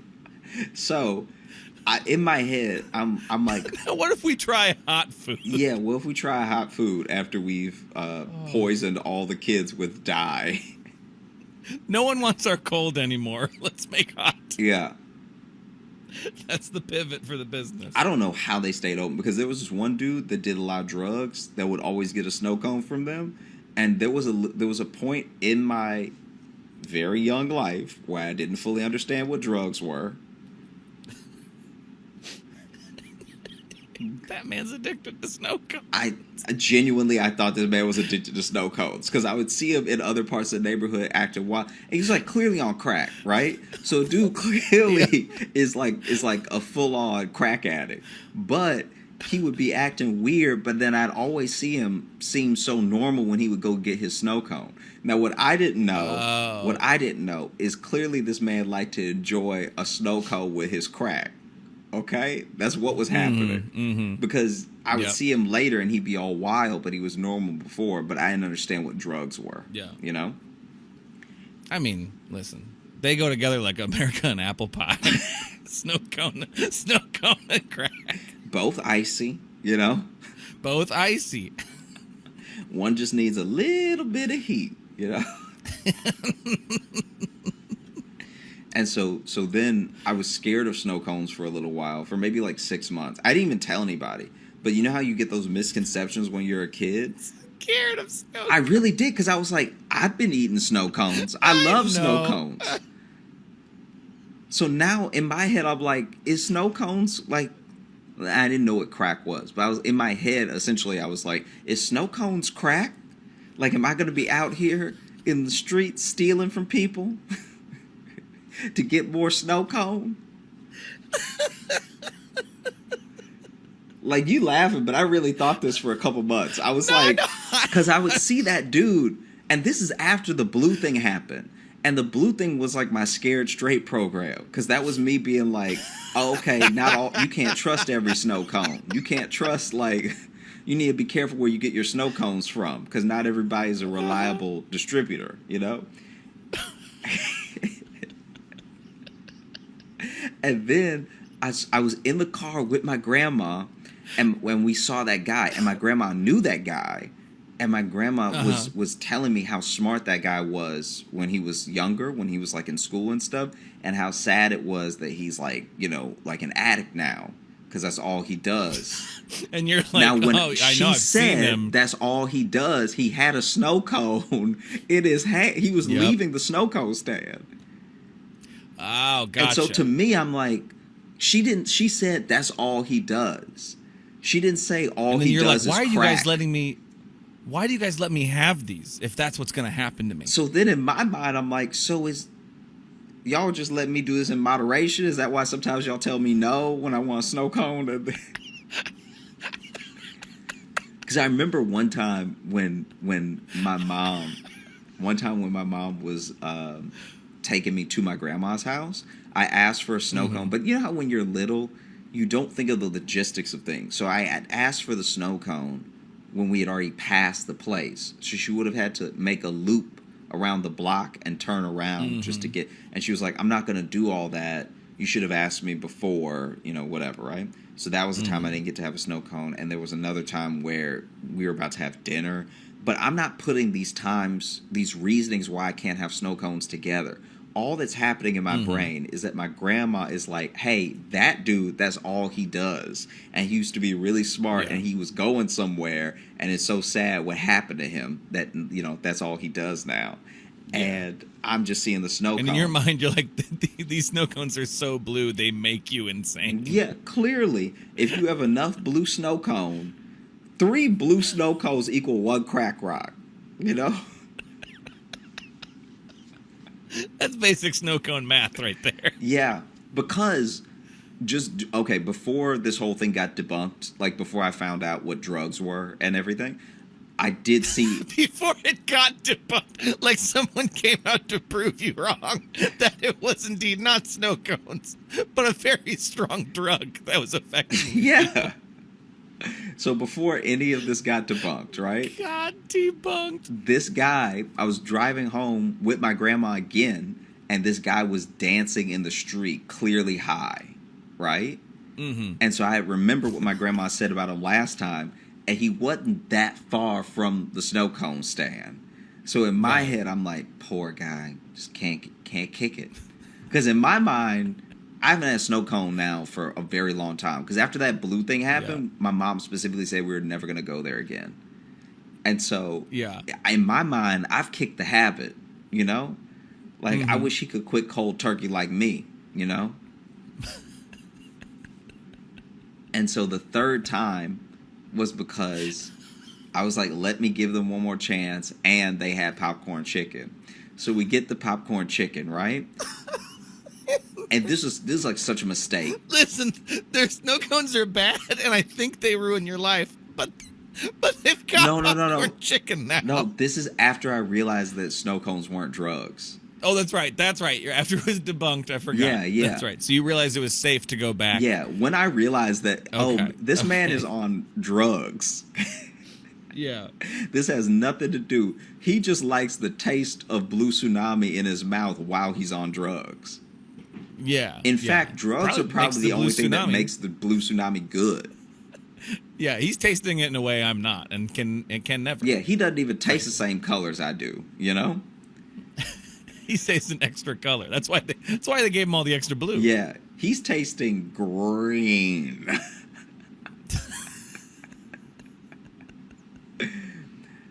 And so basically we get the snow cone, we get the popcorn chicken, and I was like, let me just go with something super, super regular. I'm just going to get a banana flavor, because at least if my tongue turns like yellow, that's less noticeable, whatever. Like I'm planning ahead in my head. And then we get the popcorn chicken. Noticeable, but possibly more medically alarming. Yeah. If you have a tongue that won't go back from yellow for a while, that's probably not good. Yeah. And you get a fever, you dead. All right. Man, you got tongue jaundice? How'd you manage that? And so we get the popcorn chicken. And I think it was my aunt and I. But anyway, we take a couple of bites, and we've been fully hoodwinked. We've been like, I don't even know how you do this. I really don't know. It's almost a talent, the level at which they tricked us. There is so little chicken in here. There's almost no chicken. So they gave us just a bunch of balls of breading. Just a bunch of fried balls that are breaded. And so we bite into it, and already it's like the breading's not good, so the whole thing's not good. And then the little one I bit into, I was like, where's the chicken? Like, this is crazy. And after I bite into a couple more, I'm like, oh, there's no chicken in here. And instead of banana, they gave me lime. So I'm leaving fully upset. Yeah.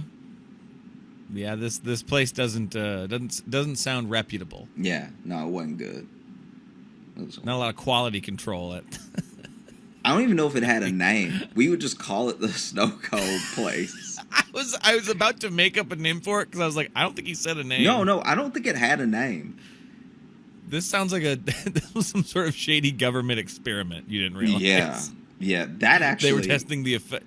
Yeah, that would make more sense than it staying open all those years. Yeah. You know, the government, the CIA, just opens a snow cone stand in the hood, and they try out new blue on black people. Yeah, they try that out, and they cover it up by funneling more drugs into it. We got to cover up the snow cone stuff with crack. Otherwise, the snow cone thing looks really weird. We also have to cover up the snow cone thing with bad popcorn chicken. Yeah, this is one experiment that just kept getting out of hand. Yeah. We need something else than to cover it up. Yeah, maybe the government is not good at stuff. Maybe they aren't. I think that's what we've learned here. Mm-hmm. I think that's the main moral. Yeah. So, because I was initially just trying to talk about the comeuppance thing, but then it reminded me about the snow cone place. I know that you got, but I love seeing the snow cone passion. So don't you dare apologize for that. All right. That was worthwhile. I felt like not only was it a good fodder for the episode, I feel frankly closer to you as a friend. Got you. I feel you. Okay. I'm glad. I know sometimes you'll ask me like, if you have a story about a certain topic, but there are episodes where I gotta just hold on. I gotta just grab on and we go, and we just keep on trucking. Because there were points where I would just break and start laughing there because I'm like, we were talking about trains or something, and now here we are, 20 minutes deep on snow cones. Yeah. It's fun. It's an adventure for me. Mm-hmm. We got anything else? Yeah. Suppose I could talk about my flights too that I had. I thought about that as I was coming home, where I was like, yeah, let me not. There were things happening on my flight, but I was like, let me not become this dude that's just like has a podcast about his flights. Because after a while, that's gonna really like wear people down. Like I specifically told you about the majesty of flight because that was so insane. But I don't want to become the guy who's like, and then there was a baby. Like I want to be understanding of people's situations and everything. Although I will say one thing that did happen very quick is that the roller cart with all the snacks and the drinks on it. Guy in the aisle seat, that thing fully ran over his foot and it woke him up, and that was insane to see. Because he was waking up with so much pain that he yelped, and so everybody turned around like, "Damn, is this it? We've had a lot of good flights for the past couple decades. Is this a terrorism?" Yeah, and then. Sure enough, the flight attendant was like, "Oh, I'm so sorry. Are you all right?" And he was like, he's also awake now, so he's just looking around. So it probably felt like continuing a nightmare. Because if my man was even having a less than great dream, and then he gets awoken by his foot being crushed. Right, yeah. Because what he did, this is not the flight attendant's fault at all, but what he did was there was no one in the middle seat, and so he had really like splayed himself out with one foot going backwards and the other foot going forward, and him like laying like sideways in the seat. Oh, well, see, then his foot's like just full on. Yeah, his foot's full on. That's the risk you take. And so that's the risk you take getting comfy. She runs over it, and I'm sure she only got the toes, but still. Right. Yeah. But still, this dude wakes up, and he's waking up to everyone staring at him. But we're staring at him because he screamed. Yes. But if you had a dream that you were like in the Matrix or something, this would not feel like you've woken up. He may also not realize he screamed. And so everyone's looking at him. And he didn't realize he... Anytime I sleep on a plane, when I drift off a little bit, because I don't sleep well on planes, but anytime I do and I feel myself come up, I look around quick, see if anyone's looking at me, because I know I have a tendency to go like when I when I wake up. I'm so scared of screaming myself awake. Really? It's like one of my number one fears. It's sometimes why I try not to sleep on a plane. Because I'm like... Why are you... Does that happen to you? Do you scream yourself awake sometimes? I have, yeah. Really? Yeah.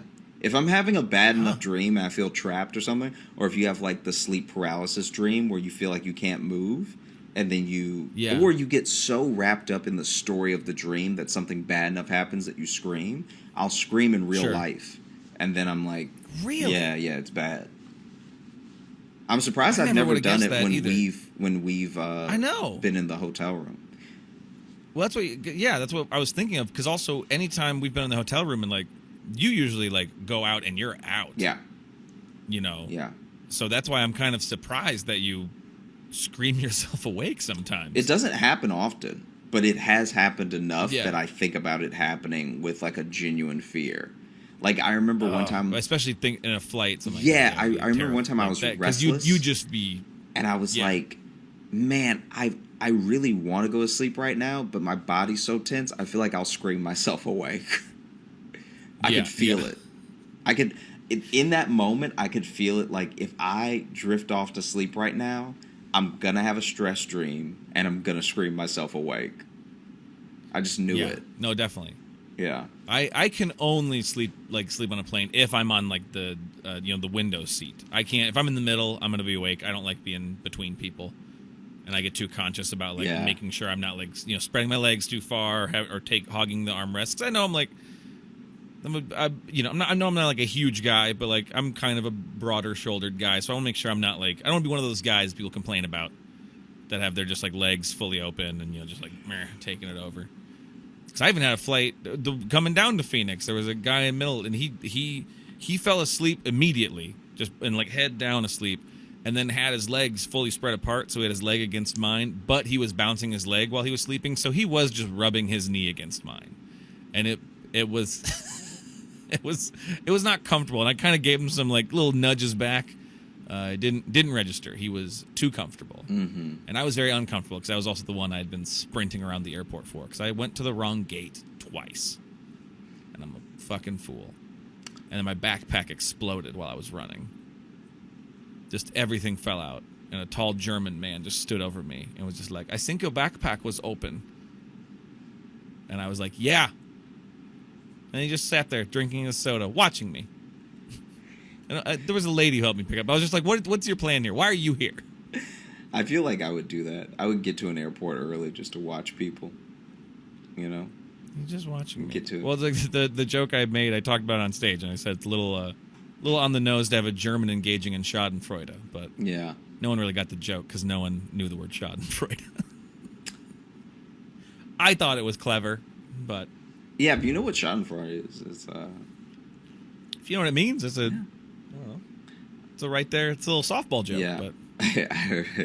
But. Should we open up the mailbag? Yeah, let's do it. Let's do it. I'm excited for this one because, we did a mailbag episode last episode. And we actually got an update on one of them that we actually asked for an update on. The date with the foot fetishist. Okay. Let's go off. From Anna. This email is called Number 99 Strange Dates Full Disclosure. So we're getting the full story here. So this is from Anna. Hey, guys. After you read my email, I was so happy you had a great time laughing since you guys are working hard on entertaining us listeners. Oh, well, thank you. We don't get that sentiment a lot. Yeah, I appreciate it. Also, I realized that my mail was not only not including my reactions, it was also not complete. Here comes the full disclosure of what took place at the date with the gentleman. That's very kind. Nice phrase. Wow. It's very kind. It was pre-pandemic, and I apologize for the long email. I have had my fair share of strange dates and miserable relationships, and it has made me a bit picky when it comes to dates and relationships. So when this gentleman asked me out, I asked my coworkers about his character, since he is in the periphery of my line of work, and we met a couple of times due to work. I love their wording so much here. They're in the periphery of my line of work. Yeah. That's a really nice way of saying I don't fucking know this guy.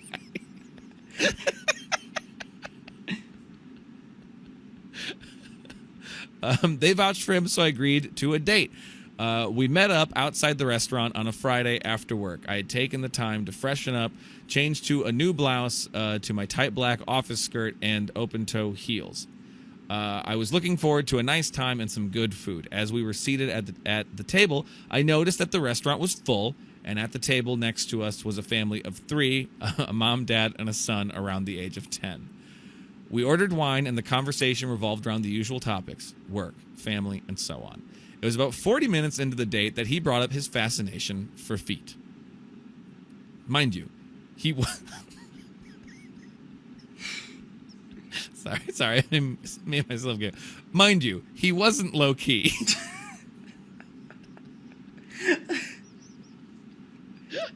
just be like, oh, I love feet. Yeah. Woo! Can't get enough of them. That's so funny. He talked about the shape, size, touch, look, and the smell of feet in a way that was borderline to describing an ice cream. Feet were his kinks. I wasn't shocked, but more surprised that he brought it up less than an hour into the first date. The situation felt awkward and strange, and I laughed out loud thinking this was a joke and that my coworkers were sat somewhere in the restaurant and were about to jump out and yell pranked, you know. I looked around and noticed the big eyes of the dad next to us and turned my head just in time to see the gentleman sliding off his stool. Sliding off his stool. Oh, no, I lost my place. Sliding off his stool, trying to be discreet. He grabs my feet, pulls off my open-toe heels, takes a good look at my manicured toenails, licks his lips, and sniffs my shoe. It's the licking the lips is very... What happened next seemed to happen in slow motion to me, but only took seconds. As the gentleman sniffed my shoe, I registered something flying through the air, and I looked up from the gross image of the gentleman sniffing my shoe and saw the open mouth of the dad coughing food onto my new blouse that slowly slid down my chest. Oh. The mom made a face of disgust as we all heard the gentleman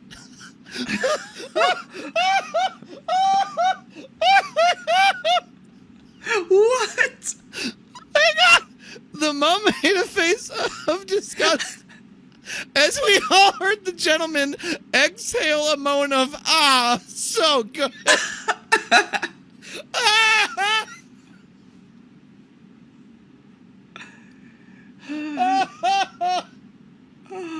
Oh, I threw up in my mouth. Here I am disgusted, humiliated, and totally focused to not vomit. Deep down, I'm actually starting to get angry.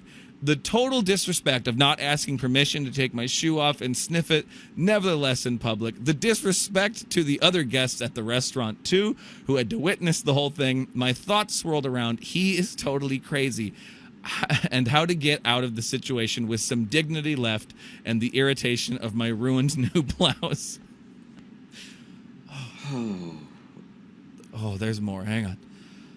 While the gentleman had ranted about the delight of feet earlier, he forgot 2 important things he should have asked me. 1, whether or not I was ticklish on my feet, and 2nd, what I do in my spare time. You see, I'm very ticklish, and I've been practicing Wing Chun, Kung Fu, for years. As he sniffed my shoe, he loosened the grip around my foot, and his hand softly slid from my heel towards the arch of my foot and tickled it. As a reflex to get him off me, I pulled my feet back and in an upward motion, kicked him in the forehead with a whack. God. You left out a lot of stuff in this story from the first time you sent it to us, Anna. The gentleman's upper body flew upwards towards the table and he hit the top of his head on the table. I realized that there is no way I can end the date with dignity, and that made me even more upset. The disappointment was quite overwhelming, and I had just kicked my date in the forehead, and the feet were already leaving a red mark, just like an open hand slap as a cheek would on a cheek would. So the thing that I'm stuck on is that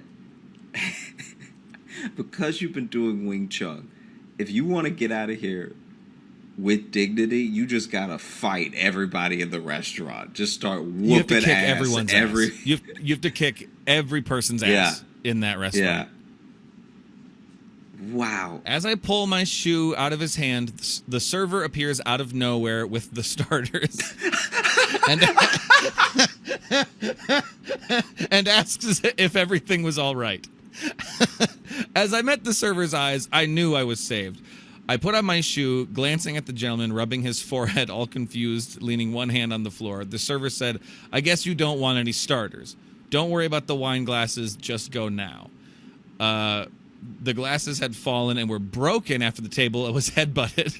So she kicked this man's head into the table, which knocked over glasses and they broke. Yeah. Wine was dripping from the edge of the table onto my skirt and onto the shoulders of the gentleman. Your outfit got ruined. Yeah. Not only your outfit got ruined, this man took your shoes off too. I'm sorry. Your clothes were disrespected on this date. You've been through a lot. This is a lot. I grabbed my purse, pulled out one of my business cards, and handed it over to the server. Thanked him, and if he wanted to meet for a drink or coffee, he just had to call me. Buck wild twist. That's a turn I was not expecting. We've been married in that moment, for be a like, year. you know.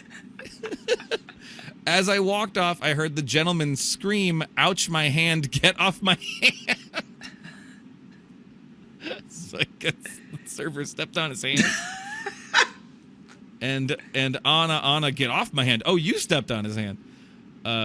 No, there were no more dates with the gentleman or going back to the same restaurant.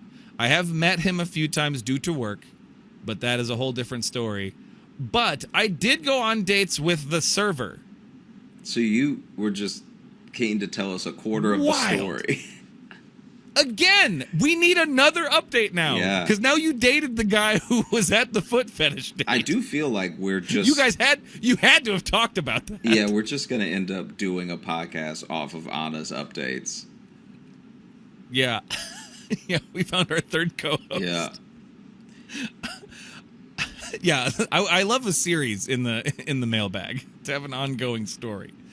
But I'm so happy I found your show on Spotify. I have binged it since I found it in July this year. In most episodes, there is a story that I can relate to or is actually similar to an experience of my own. Well, neither of us come close on this one. Thank you for being you, and I wish you all the best in all you do. Maybe a theme about going to the doctor or dentist. Just offering up another phrase as if your story isn't the only thing I'll ever think about again. Yeah. Take care and stay cool. Love, Anna. Anna, thank you. Anna, thank you so much. Wow. Yeah.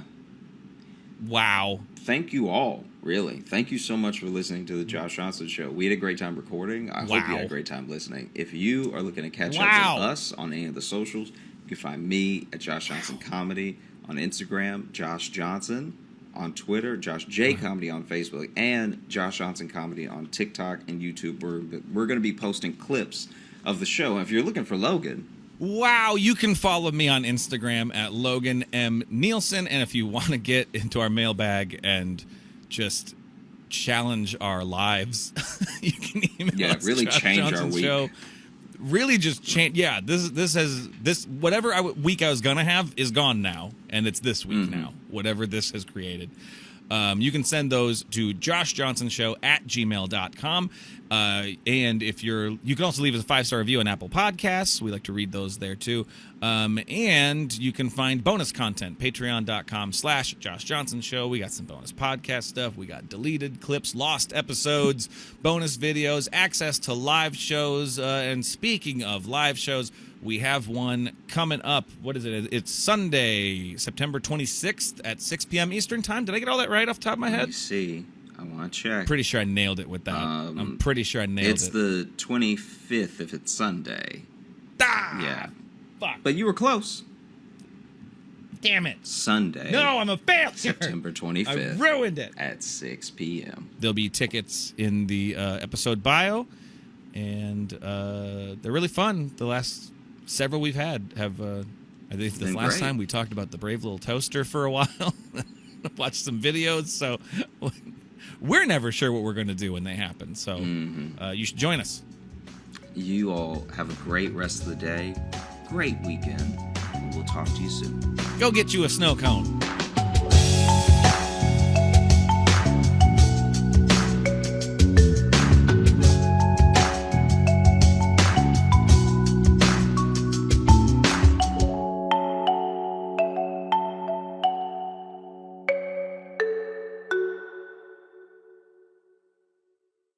I hit up a couple people. This is a thing that I feel very strongly about, that I think is really important, and it enriches. We're digging right in.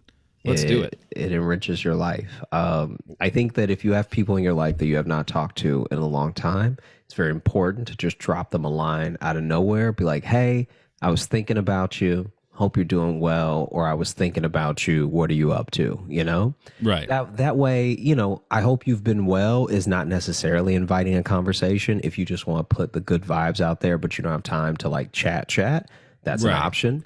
Then also, what have you been up to? It does rekindle a little conversation. You know, I think that then it lets people know, hey, doors open. I'm here right now to listen, chat, whatever. Yeah. And I was doing this with a friend, and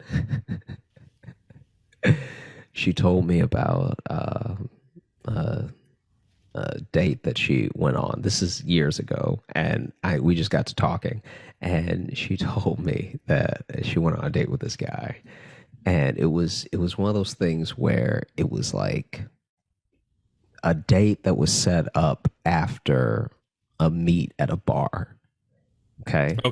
So they meet at the bar, and like, you know, it's loud, it's dark. It's like all of the recipes for a person to not come off like a monster unless they're an absolute monster. Right. Yeah. Like all the work is being done for you right now. It's hard to hear you. It's hard to see you. Like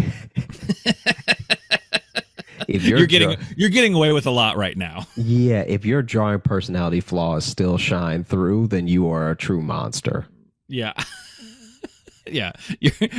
Your terrible flaws are brighter than any light. Yeah. You are dull. And so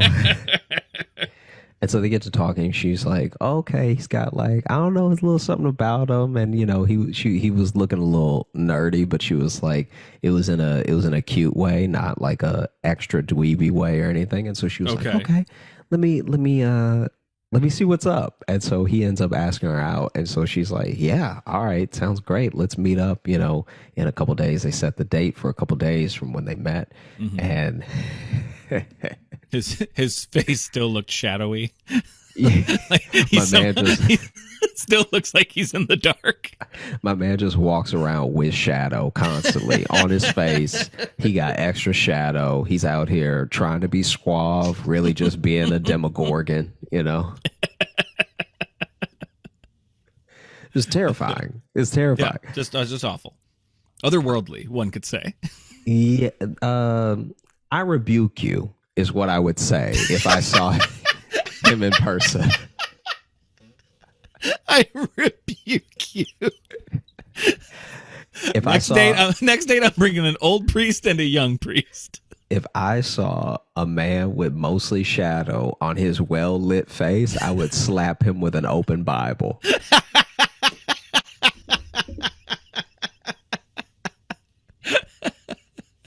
And so basically what ends up happening is they meet up, and he, you know, it's at this like Chinese restaurant, and you know, he's like still a little nerdy, still a little like quiet and everything. And now she's like, oh, okay, maybe I was a little tipsy and he's more awkward than I remember. Like maybe I was giving him the benefit of the doubt because I was a little drunk, which right, yeah. Of course you were. Yeah. Of like, I feel like that's a happens given to all of us, man. Yeah. Yeah. And so basically he's like looking down a lot, and then he'll look up at her really quick, but then lose the courage to keep eye contact. And she was like, it was almost adorable. It was happening a lot to the point where it was like, I can see how some people wouldn't find it cute. Right. Yeah. Because you're at the table with me. You're not looking across a room now. Like, yeah. Now you're looking at me and then looking at the tablecloth. It's like, oof. And then you look down, you're like, damn, he has really cool shoes on. He just keeps looking at him. He's like, yeah. These are great. Yeah. And so he starts asking her, you know, questions about herself, her life and everything. Mm-hmm. She tells him where she works and what she does for a living. And then she starts to reciprocate asking those questions to him. And he's like, oh yeah, you know, I'm really focusing on my art right now and everything. So I'm in between jobs and stuff. and she wishes. And and I'm living with some friends at the moment.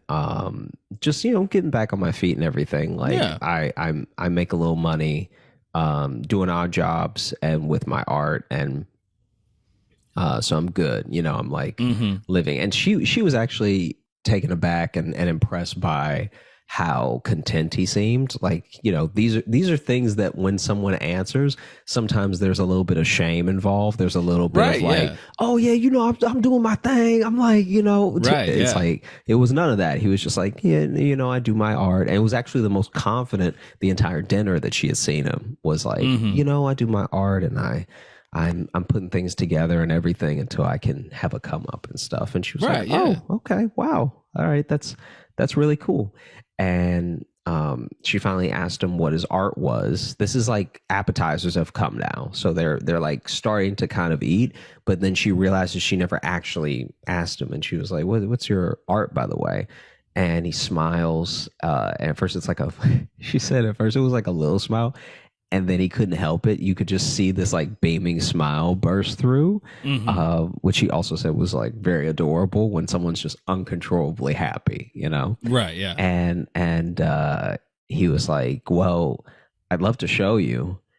And she was like, immediate alarm bells. Even if it's like, I made this movie and it's a big, beautiful movie, it's still just like, when the response is, I could show you, is troubling. Yeah. He's troubling like, to say the least. I'd love to show you. And she was like, oh, okay. Like, is it? And she's still thinking he's a painter, right? And she just assumed painter, because a lot of people, when you say your art, they assume artist. Paint. Yeah. They just assume, because that's what artist meant for a long time. For a very long time. But a bunch of other shit hadn't been invented yet. Yeah. And so then she's like, oh wow, did you bring it here? He's like, I bring it everywhere with me. And she's like, okay, what is it? And he's like, I have to show you. And he gets up, he walks, he leaves, right? And she's like a little bit taken aback, because now she's like, oh, okay. Like, I thought she was even saying she thought he meant, I have to show you like later at my place or something. Right. Yeah. And so she's sitting there. Like, so he left the table. Left the table. Okay. My man's gone. I got my guesses, but and she's like munching on a crab rangoon when this dude sits back down. Okay. With a dummy in his lap.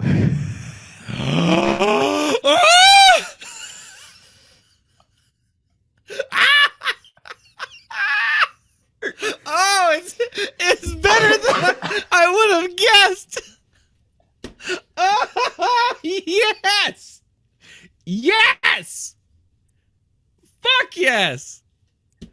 Oh, what'd that dummy say? What the? With a dummy in his lap, going. Okay, wait. Let me see if I can.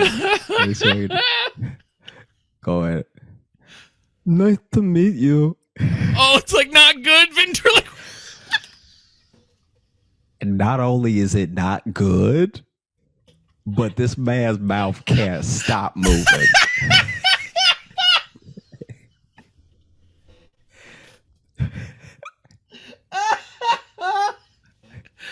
Oh. So instead of it being bad mumbled like ventriloquism, it's just him talking in a different voice while he doesn't make eye contact. That's his art. So he just looking down. He's just looking down the way he was when he was trying to be coy. And so he's looking down. So you don't see his mouth. So you don't see his mouth. Because if he tilts his head all the way down, it's like, where'd his mouth go?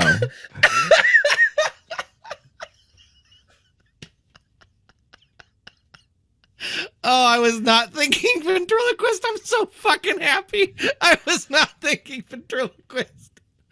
Oh, boy. It's so bad. Would you like to join our thruple? He's so bad at it, and it's fully his mouth could not be more open. It's actually like someone taught him the opposite of what ventriloquism is. His mouth is so open. Or they just explained it to him conceptually, but no one showed him how to do it. They're like, yeah, but you make like the doll talk too. Got it. See you later. No, there's more. When I tell you that she told me that his mouth went, nice to meet you. For the listener, Josh moved his whole mouth. You could see all my teeth the way I moved my mouth just now. You stuck your tongue out. That's how. This dude is licking his lips bad at ventriloquism. He will never have a chapped lip while doing ventriloquism. He's lip licking bad at ventriloquism. This man will never need chapstick. He is so bad at ventriloquism.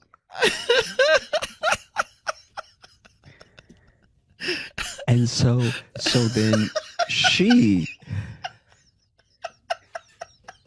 You keep going. Go ahead.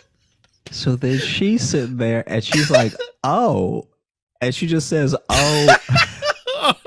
Like, oh, okay. Still trying to be polite, right? And then he is steadily, just like, so Mark told me a lot about you.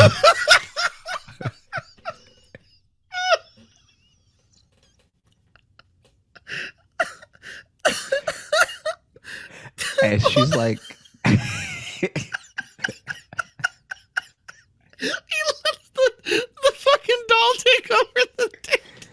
Hard. Ooh. The title of this episode is going to be Logan's favorite thing ever. Oh man. So Mark told me a lot about you.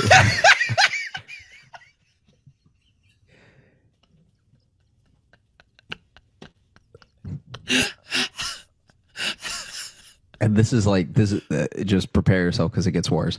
I'm so excited. So then she's like, so Mark told me a lot about you. The fucking voice, Josh. He said that you were a beautiful woman. And he lied. He's roasting her. You are an incredibly beautiful woman. Oh, okay. I was hoping it was going to turn to like the roast act with the ventriloquist dummy. So then he's like, what do you do for a living? And just starts asking her all the questions that she just answered to him through the dummy. Oh, he's like making her redo the date, but with the dummy. She's just redoing the date to the dummy. Oh, no, don't do that. And so now she's like, I grew up at like, he just like slowly giving him details like, oh, that's interesting.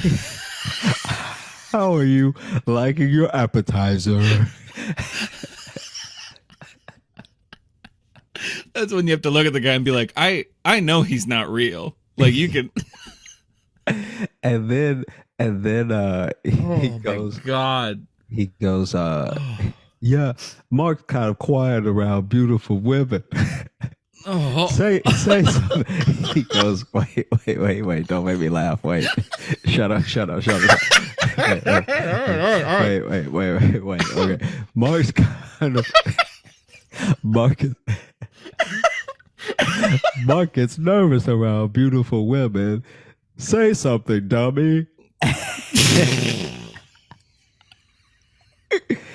And then he's like, sometimes I don't know what to say. Yes. Yes.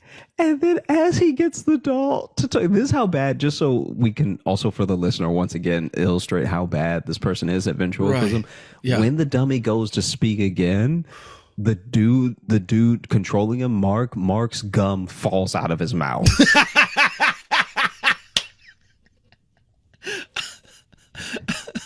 feel like that should be a pretty common. Like, don't chew something while you're doing ventriloquism.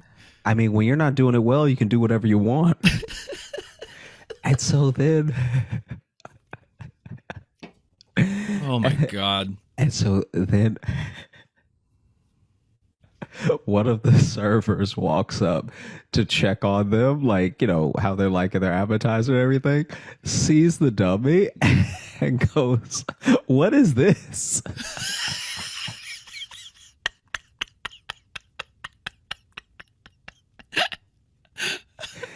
And so he turns to the server and it's like, "Get the fuck out of here. I'm on a date."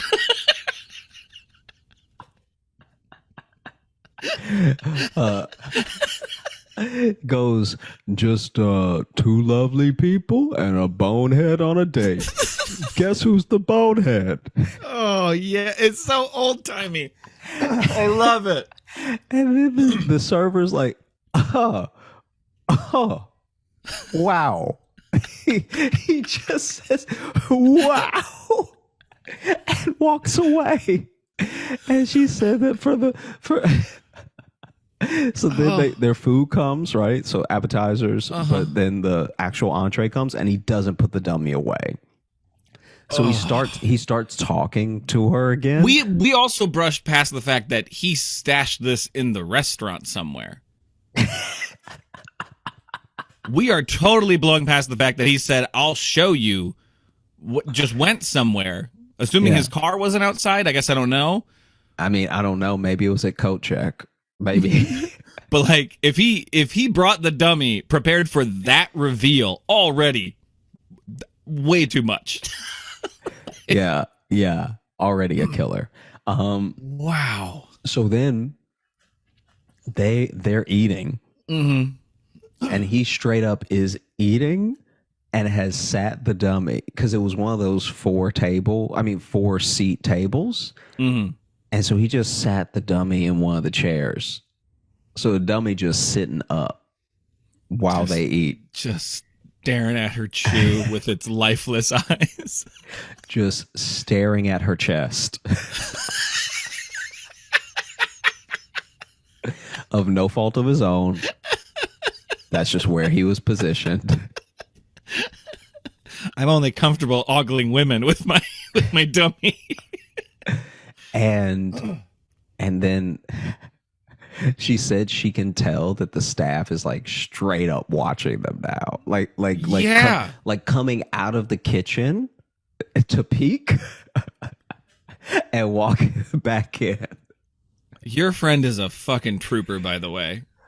And the fact that he didn't sit down with the dummy and she didn't go nope and just walk out. It shows a lot of her character. And so then when they start to like get close to finishing the entree, the server walks back up and it's like, "Hey,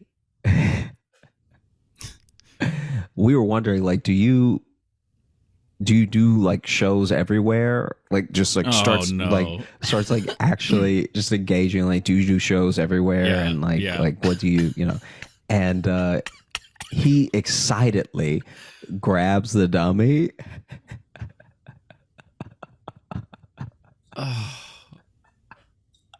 And just starts talking to the server like all over again.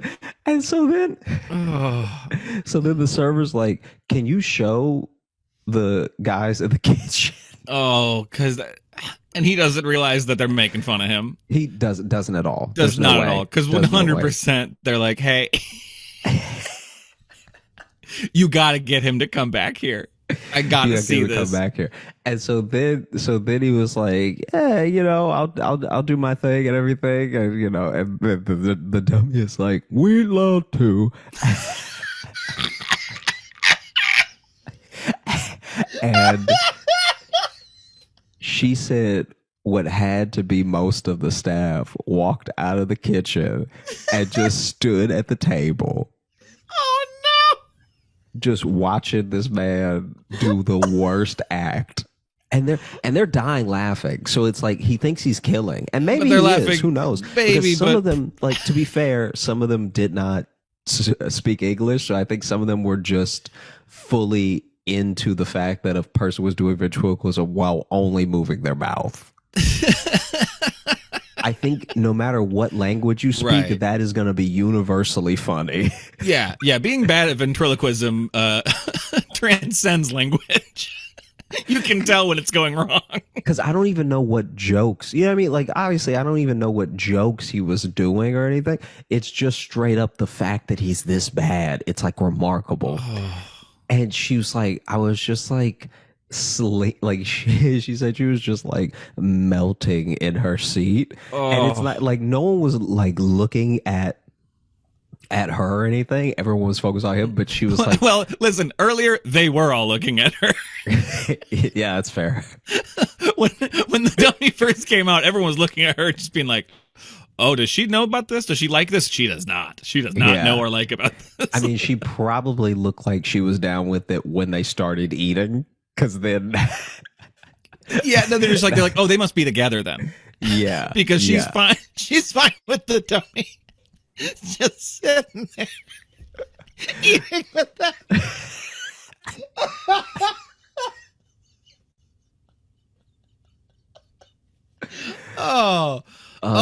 You've made me so happy today, Josh. I was already having a pretty good day, and it got real good. And then basically so she's like melting in her seat because she said that there's no way that they're like I remember her saying this of like how there was no way eventually that food was being cooked. Like too many of them were watching them. Because it's like a small restaurant, you know? Right. And they hadn't gotten their food yet? Or no, they did. They did what they were eating. They ate. But other people in the restaurant now. Other people are just waiting. They're like, hey, yo. Are now sitting there pissed at this shitty ventriloquist. That's just like, I would have loved to try the food. Unfortunately, I have a sensitive stomach. Just imagine that Yelp review. Like, I went there on a date to have a meal, and we could not get served because some ventriloquist, the whole staff was gawking at a dummy who could not enunciate. 1 star, will not go back. The food was great, but the show was terrible. The ventriloquist act was all vowels. 1 star. All vowels and spit. That must violate some sort of code. I don't know. Oh my God. Yeah. I keep going back to like the moment before. Like, did he show up with like a big fucking suitcase? Like before the date was like, hey, can I stash this back here? Can I put my roller bag here real quick?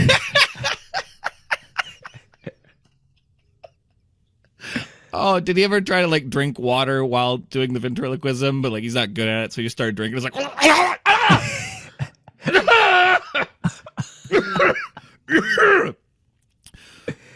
would you?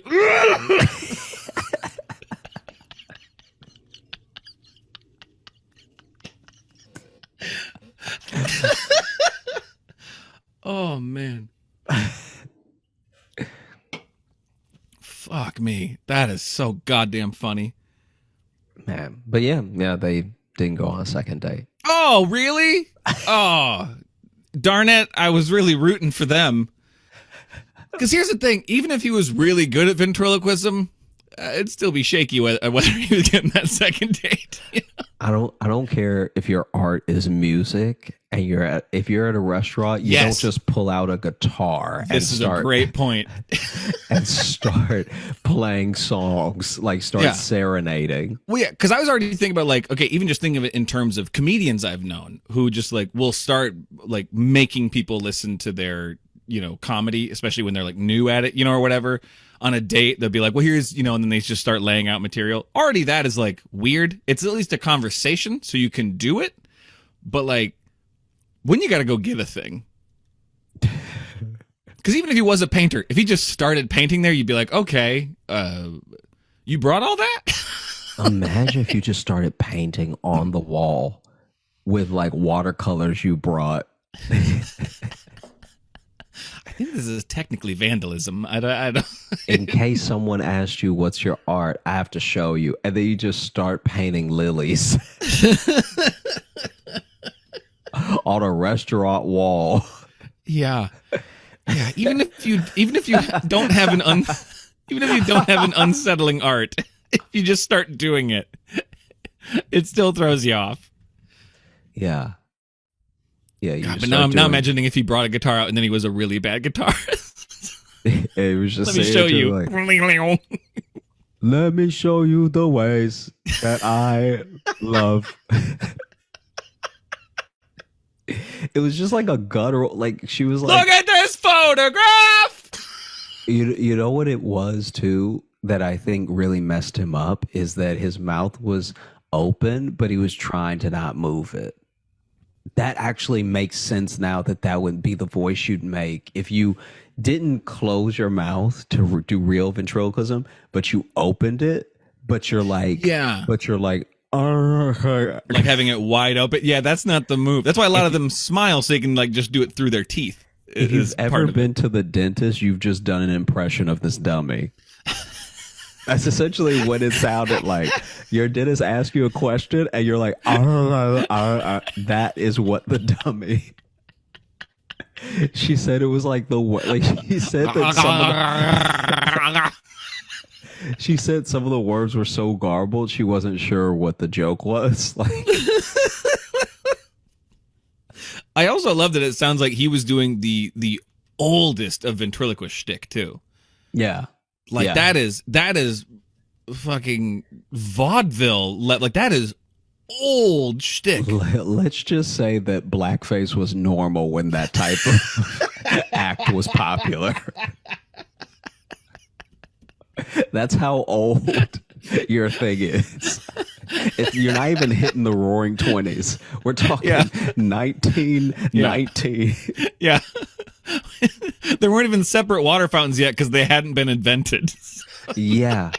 Dude, this was the oldest just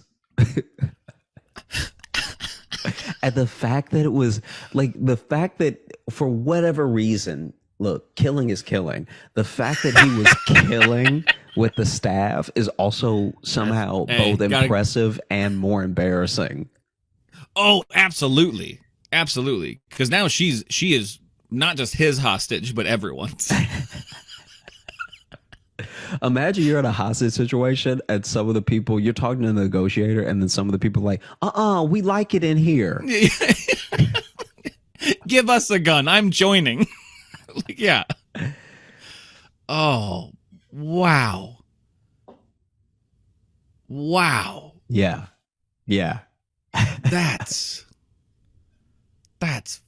fucking amazing. And I mean, I guess good for him because you said he was really content. Seemed really. I mean, this is what I think is actually happening. I feel like this dude lives within his means, which is why he's not really pressed for money. And then two, I think that he's so bad that it's entertaining that he gets work. I can see that happening. Because here's the thing. If this dude went on America's Got Talent, I think he'd take it all the way. I think it would be so funny that they would actually give him the golden star. They hit that golden button.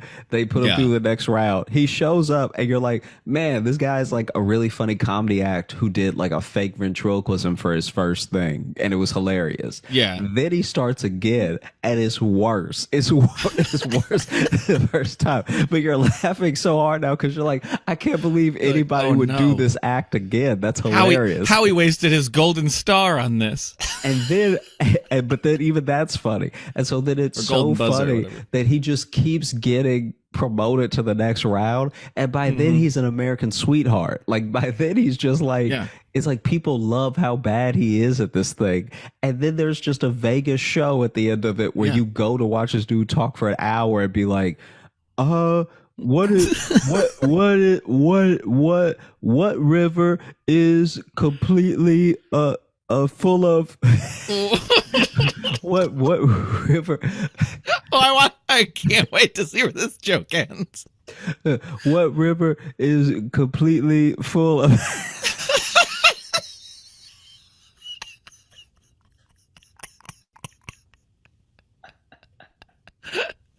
what river is completely full of direct intention?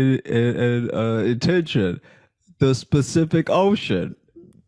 And then you just sit there. Jesus Christ. And then you just sit there and you're like, that's the worst thing I've ever heard. First off, not a river. You said ocean.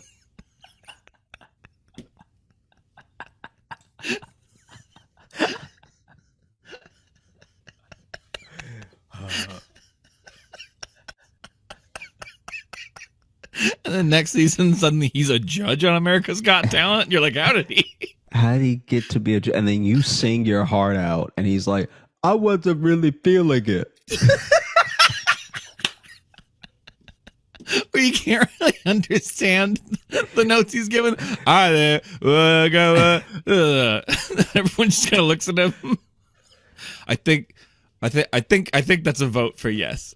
Imagine how demoralizing it would be to be a comic going on America's Got Talent, and then a dummy's hand gives you the thumbs down. I don't think you just quit comedy. I think you actively go on a killing spree. Like, I think that's enough to break a human's mind. Yeah. So much so that they're like, I want nothing to do with society. I want nothing to do with anyone here. A dummy told me I failed. I couldn't understand what he said. Terry Crews was there. I don't know. Reality exploded on me. Terry Crews had to sit me down and tell me that even though I should have been able to understand it off the rip, the dummy said that I'm talentless and I have no future.